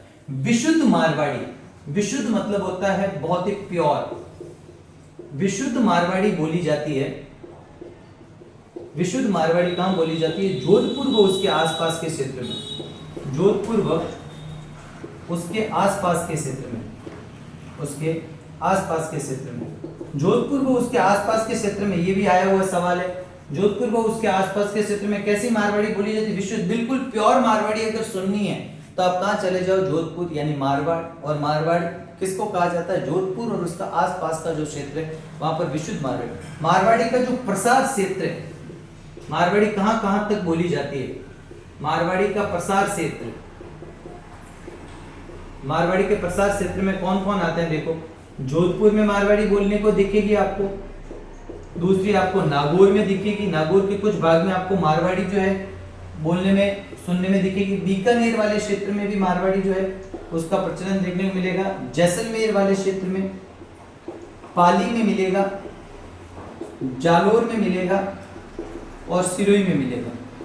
ये जो क्षेत्र है यहाँ पर मारवाड़ी, लेकिन अगर आपसे बोले कि प्योर मारवाड़ी सुननी है तो कहाँ जाओ? जोधपुर और उसके आसपास। इन क्षेत्रों में मारवाड़ी के दूसरे रूप है उनकी उपबोलियां ही, लेकिन तो अपन ने क्या क्या पढ़ा? मारवाड़ी को मरु भाषा सबसे पहले कहाँ कहा? कुवलयमाला ग्रंथ में कहा। 16वीं शताब्दी में मारवाड़ी का उल्लेख कौन से ग्रंथ में मिला? आईने अकबरी, अबुल फजल ने लिखा है। मारवाड़ी का आरंभ या शुरुआत कब से माना जाता है? 8वीं शताब्दी। राजस्थान की मानक बोली साहित्य की दृष्टि से सबसे श्रेष्ठ बोली जो होती है वो कौन सी है? मारवाड़ी है। राजस्थान की प्रधान बोली, पश्चिमी राजस्थान की प्रधान बोली बोल दो, अपने जो वर्गीकरण किया वो ऐसे तो क्या है? पश्चिमी राजस्थान और पूर्वी राजस्थान में। पश्चिमी राजस्थान में भी सबसे मेन बोली कौन सी है? मारवाड़ी। फिर बात आती है मारवाड़ी का साहित्यिक रूप, थोड़ी देर पहले पढ़ लिया, डिंगल।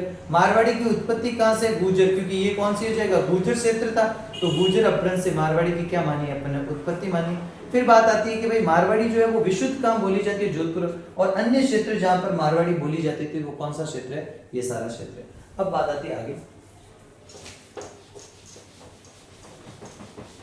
आपने नाम सुना होगा मीराबाई की पदावलियां। मैंने आपको लिखा है मीराबाई के जब ग्रंथ लिखे तो अपन ने बहुत सारे ग्रंथ लिखे हैं, रुक्मणी मंगल, ठीक है। इसके अलावा अपन ने मीराबाई के जो गीत गोविंद पर उन्होंने जो टीका लिखा वो अपन ने देखा।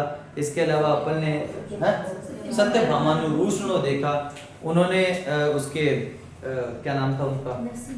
नरसिंह जी मायरो, जो उन्होंने किसके सहयोग से लिखवाया था? रत्ना खाती के सहयोग से जो था नरसिंह जी का मायरा लिखवाया। तो ऐसे एक अपन ने मीरारी पदावलियां पढ़ा था। जो मीरारी पदावलियां हैं उसमें कौन सी भाषा का प्रयोग हुआ? मारवाड़ी। मीरा की अधिकांश पदावलियां कौन सी भाषा में लिखी? क्योंकि मीराबाई का क्षेत्र कौन सा था? नागौर। और फिर कहां से हो जाएगा? मेड़ता नागौर में तो जन्म, तो नागौर में तो अभी बोल ही दिया। और दूसरा वो रही मेवाड़ में, और मेवाड़ किसकी उपबोली है? मारवाड़ी की उपबोली है। तो मीराबाई का ओवरऑल क्षेत्र कौन सा रहा? यही रहा, मारवाड़ी वाला ही। तो एक तो मीराबाई, एक जो जैनों ने साहित्य, जैन राजस्थान और गुजरात के इस क्षेत्र में ज्यादा रहे, तो जैनों ने अपने जो भी साहित्य लिखे वो कौन से में लिखे?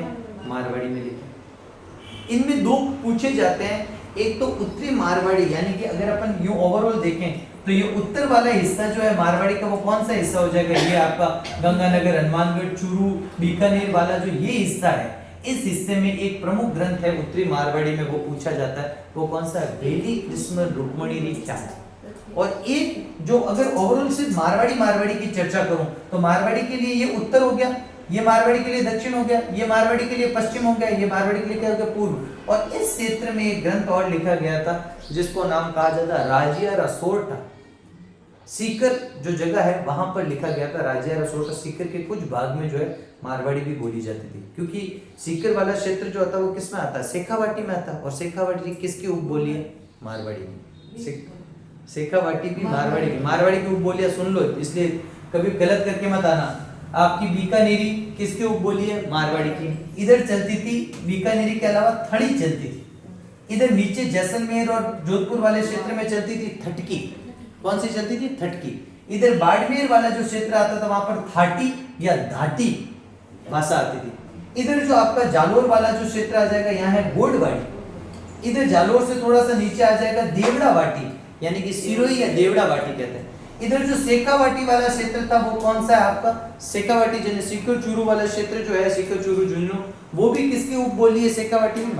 इधर जो नीचे था वो मेवाड़ी वाला क्षेत्र है, वो भी किसकी उपबोली है? मारवाड़ी की। इधर नीचे जो होता था वागड़ वाला क्षेत्र है, वागड़ भी किसकी, वागड़ी भी किसकी उपबोली है? मारवाड़ी की। इधर जो होता था ये टोंक वाला और भीलवाड़ा वाला जो एरिया है, यहाँ पर एक भाषा बोली जाती थी जिसको क्या कहता था? खेराड़ी, और ये खेराड़ी भी किसकी है? मारवाड़ी की उपबोली।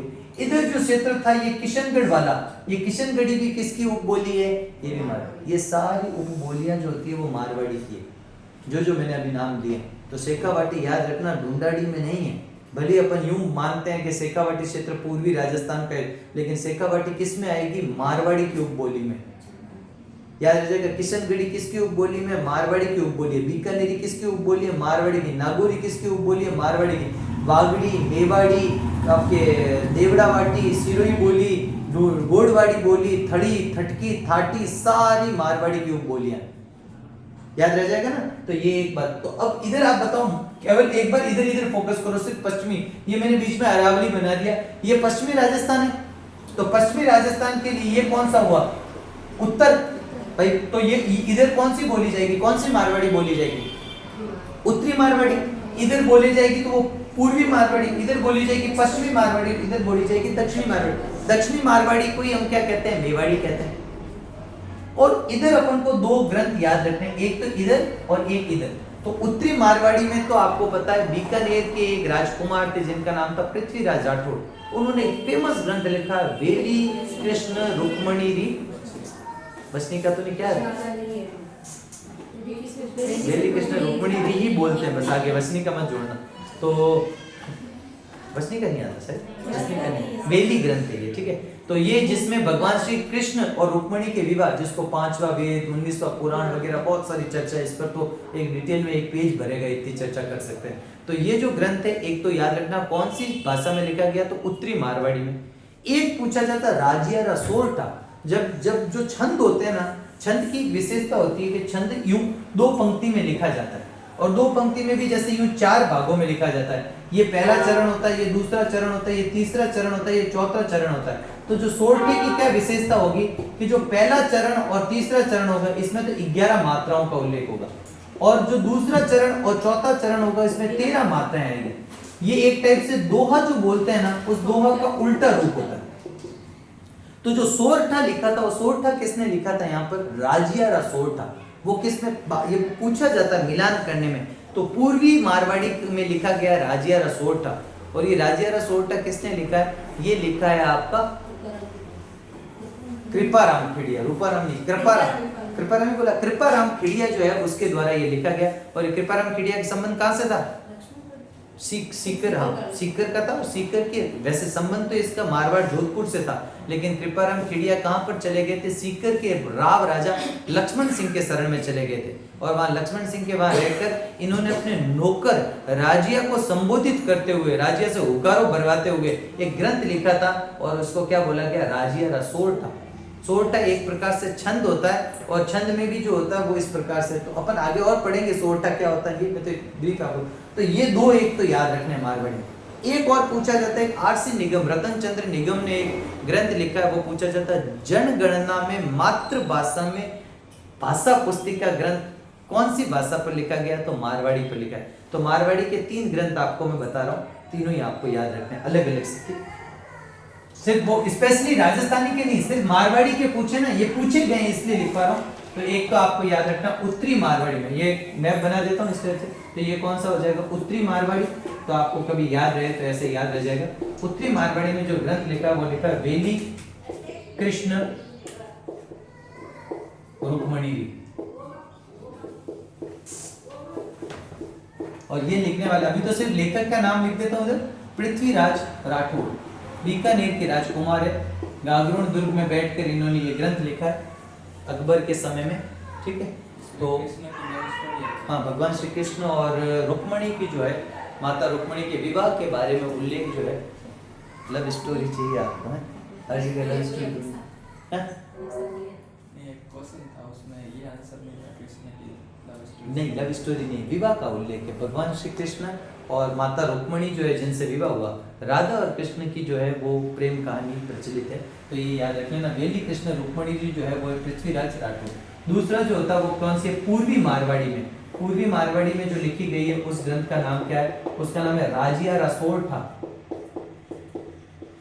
राजिया रसोरठा, ठीक है। राजिया रसोरठा जो है वो किसने लिखी है, वो लिखी है कृपाराम खेड़िया ने, ठीक है। कृपाराम खेड़िया, खेड़िया चारण होते हैं, ठीक है। मारवाड़ी यानी कि डिंगल का ज्यादातर साहित्य किसने लिखा है, चारणों ने लिखा है। ये चारण ही होते हैं खेड़िया, ठीक है। कृपाराम खेड़िया, वास्तविक नाम इनका जगमाल था।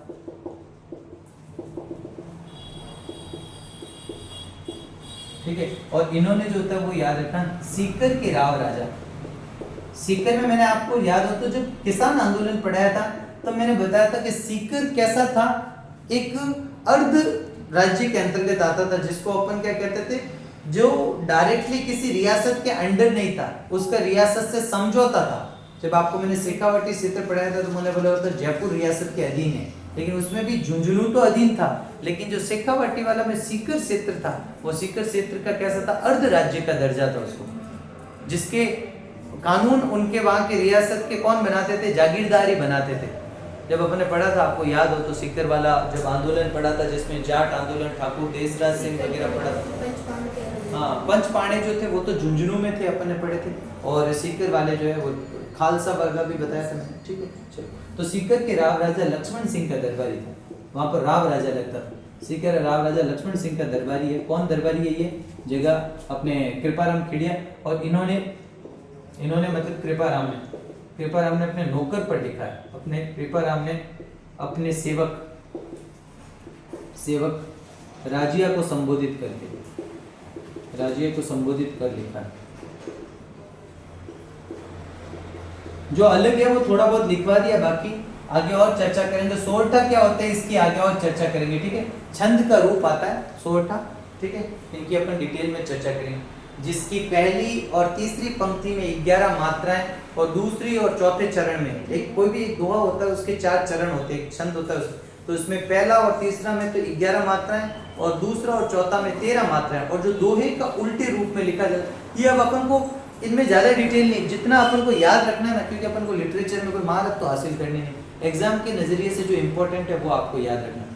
जिसको लिटरेचर पढ़नी है वो आराम से और डिटेल में जाए, आधे दो एक पेज लिख सकते हो आप सोरठा पे, फिर वापस सोरठे के प्रकार कौन कौन से होते हैं, तो अपन को तो ये याद रखना है। क्लियर। चलिए, एक मुझे ग्रंथ और आपको लिखवाना है। आरसी निगम का एक ग्रंथ है जो मारवाड़ी पर है, मारवाड़ी भाषा पर, मारवाड़ी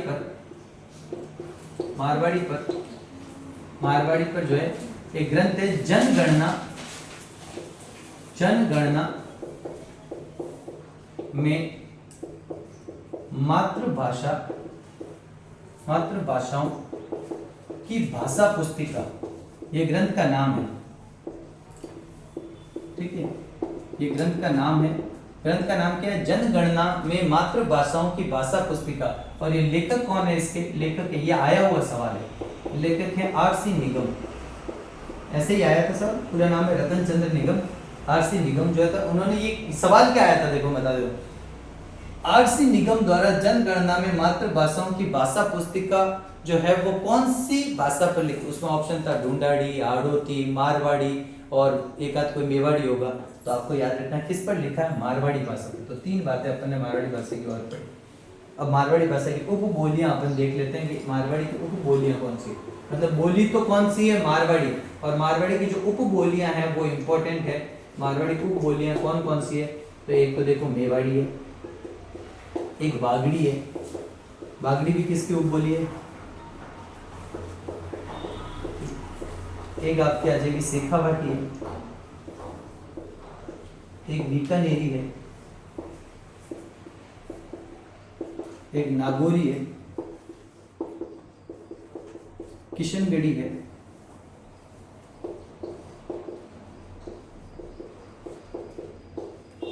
ठीक है, एक है आपके, ठीक है, मेवाड़ी, बागड़ी, शेखावाटी, बीकानेरी, नागौरी, किशनगढ़ी, ठीक है, बांगड़ी,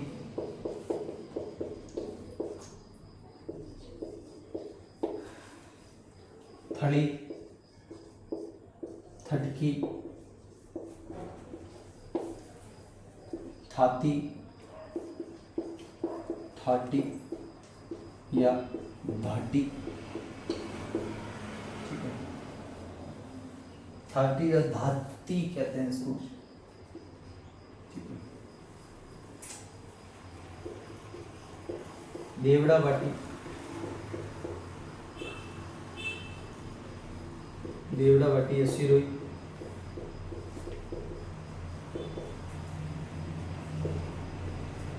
घोड़वाड़ी, खेराड़ी,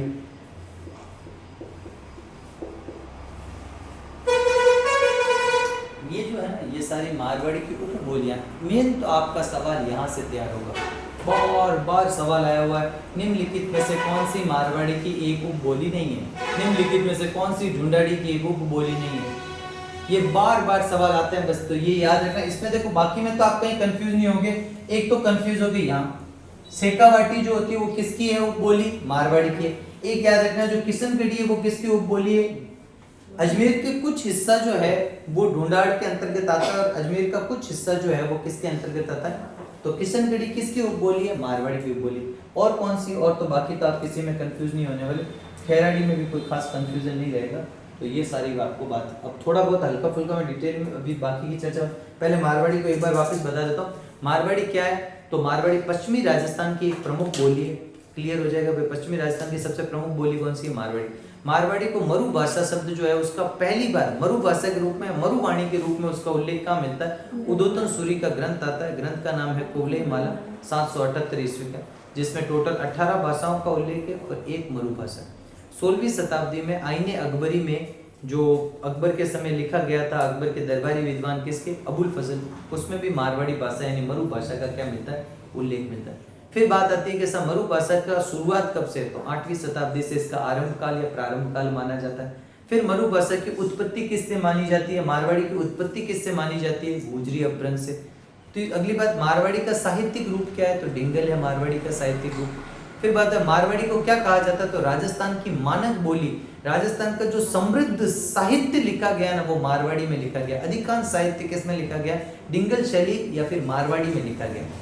राजस्थान में ज्यादा साहित्य जो होता है डिंगल और पिंगल में से डिंगल में ज्यादा साहित्य लिखा गया, अर्थात मारवाड़ी में लिखा गया, क्योंकि मारवाड़ी की तो साहित्यिक बोली डिंगल है, तो इसमें लिखा, इसलिए इसे मानक बोली भी कहा जाता है। सबसे जो फेमस बोली है वो ये, हालांकि संख्या की दृष्टि से ढूंढाड़ी होगी, लेकिन मानक बोली कौन सी कहलाती है, मुख्य बोली कौन सी कहलाती है, यहाँ तक की बात भी क्लियर। फिर अपन ने बात करी कि जो मारवाड़ी है वो विशुद्ध रूप से, प्योर रूप से कहाँ बोली जाती है, तो जोधपुर और आसपास के क्षेत्र। मारवाड़ी का जो प्रचार प्रसार कहाँ तक था, तो मारवाड़ी ऊपर चले जाओ तो ठीक बीकानेर, नागौर, बीकानेर उस समय रियासत सिर्फ बीकानेर को गिन रहे हैं, उसमें चूरू, हनुमानगढ़, गंगानगर सारे आ गए, तो बीकानेर हो गया, नागौर हो गया। इसके अलावा आपका कौन सा आ गया, जोधपुर हो गया, जैसलमेर हो गया, पाली हो गया, सिरोही हो गया, बाड़मेर हो गया, ये सारा नागौर वाला एरिया हो गया, ये जालोर वाला एरिया हो गया। इस सब एरिया में कौन सी बोली जाती थी, मारवाड़ी बोली जाती थी। फिर मारवाड़ी में भी अपन ने बात करी, 3 ग्रंथों की बात करी। ग्रंथ कौन सा, उत्तरी मारवाड़ी का एक फेमस ग्रंथ है जिसका नाम है बेली कृष्ण रुक्मणी जी, जो किसने लिखा है, पृथ्वीराज राठौड़। पूरी इस पर अच्छी चर्चा होगी, डिटेल चर्चा होगी। एक ग्रंथ अपना कौन सा, पूर्वी मारवाड़ी में राजिया रसोटा, ये किसने लिखा है, कृपाराम खिड़िया, जिनका वास्तविक नाम जगमाल भी था। कृपाराम खिड़िया का वास्तविक संबंध तो जोधपुर से था, परंतु ये सीकर के राव राजा लक्ष्मण सिंह के दरबार में रहते थे। इन्होंने अपने सेवक राजिया को संबोधित करते हुए राजिया रसोटा लिखा था। ये पूर्वी मारवाड़ी में लिखा गया, ठीक है, क्योंकि सीकर वाला क्षेत्र किस तरफ आएगा, पूर्वी मारवाड़ी के अंतर्गत आएगा, ठीक है। दूसरा आपका एक ग्रंथ और बताया मैंने आपको, जनगणना में मातृभाषाओं की भाषा पुस्तिका, ये आरसी निगम ने लिखा, और ये भी किस पर आधारित है, मारवाड़ी भाषा पर। और बातें जो अपन ने पढ़ी मारवाड़ी की उपबोलियां। अब उपबोलियों में देखो, मेवाड़ी याद रखना, मारवाड़ी। अब मेवाड़ी आप मोटा मोटा सोचो कौन सा एरिया, शुद्ध मेवाड़ी सुननी है, प्योर मेवाड़ी सुननी है तो चले जाओ उदयपुर और चित्तौड़गढ़, और वहां पर भी चले जाओ ग्रामीण क्षेत्र में, यानी मेवाड़ के ग्रामीण क्षेत्र में आपको शुद्ध मेवाड़ी मिलेगी। और जो प्योर मेवाड़ी होती है उसे कहते हैं धावड़ी। तो एक एग्जाम में सवाल आया था, धावड़ी किसकी उपबोली है, तो धावड़ी मेवाड़ी की उपबोली है। अगर वहां मेवाड़ी ऑप्शन नहीं होता तो फिर आंसर क्या होता, मारवाड़ी, क्योंकि मेवाड़ी मारवाड़ी की उपबोली है और मेवाड़ी की उपबोली कौन सी है, धावड़ी। तो एक तो ये क्लियर हो जाता। फिर मेवाड़ी के अंदर जो होते हैं साहित्य किस किस ने लिखे हैं, तो एक तो महाराणा कुंभा के नाटक, जिसमें आपने महाराणा कुंभा के कुछ नाटक मैंने आपको लिखवाए थे जो मेवाड़ वाले। महाराणा कुंभा का जो कीर्ति स्तंभ प्रशस्ति है वो मेवाड़ी भाषा में। महाराणा कुंभा ने जो गीत गोविंद का रसिक प्रिया नाटक लिखा वो इसमें। महाराणा कुंभा ने एकलिंग महाकाव्य का जो प्रथम भाग लिखा है राजवर्णन, वो किसके अंदर है, मेवाड़ी भाषा में। एक प्रमुख लेखक आती है, लेखिका आती है, ग्रंथकार आती है, उनका नाम है लक्ष्मी कुमारी टुंडल। बहुत सारे ग्रंथ लिखे हैं, रे चकवा बाता, अमोलक बाता, ठीक है, गजबण, मूमल, और उनके अलावा इसके अलावा जो होता है वो बगड़ावत देवनारायण जी महागाथा, पाबूजी की बात, बहुत सारे उन्होंने ग्रंथ लिखे हैं। उन ग्रंथ में जो ऊंचा गढ़, ऊंचा गिरी, ऊंचा गढ़, बहुत सारे ग्रंथ उन्होंने लिखे हैं जिनको अपन आराम से पढ़ लेंगे, वो भी मेवाड़ी भाषा। एक चतुर सिंह बावजी है, उन्होंने भी मेवाड़ी भाषा में कुछ ग्रंथ लिखे हैं, उनकी चर्चा अपन करेंगे। तो ये मेवाड़ी भाषा, मेवाड़ी भाषा का सबसे पुराना जो उल्लेख मिलता है वो मिलता है अपन जगत शिरोमणि मंदिर। जगत शिरोमणि मंदिर जो नहीं, जगत शिरोमणि मत कहिए, सॉरी, जगत अंबिका माता का मंदिर, सॉरी, जगत अंबिका माता का मंदिर जो उदयपुर में, वहाँ जो शिलालेख है वहाँ सबसे प्राचीन मेवाड़ी। मेवाड़ी की एक विशेषता क्या है कि इसमें नी शब्द का ज्यादा प्रयोग होगा। नी होता है ना, बड़ी नी, अटे आवे नी, बटे जाए नी, इस नी शब्द का ज्यादा जो होता है वो प्रयोग होगा। कहीं कर रहे नहीं, इस प्रकार से जो नींव होते हैं ना वो वहां पर ज्यादा बोले जाते हैं। तो ये अपन को एक तो याद रखना है। दूसरा, वागड़ी भाषा, वागड़ी जो है वो भी मारवाड़ी की बोली। वागड़ी, वागड़ क्षेत्र, संत मावजी पढ़ाया था आपको, उन्होंने एक ग्रंथ लिखा था चोपड़ा।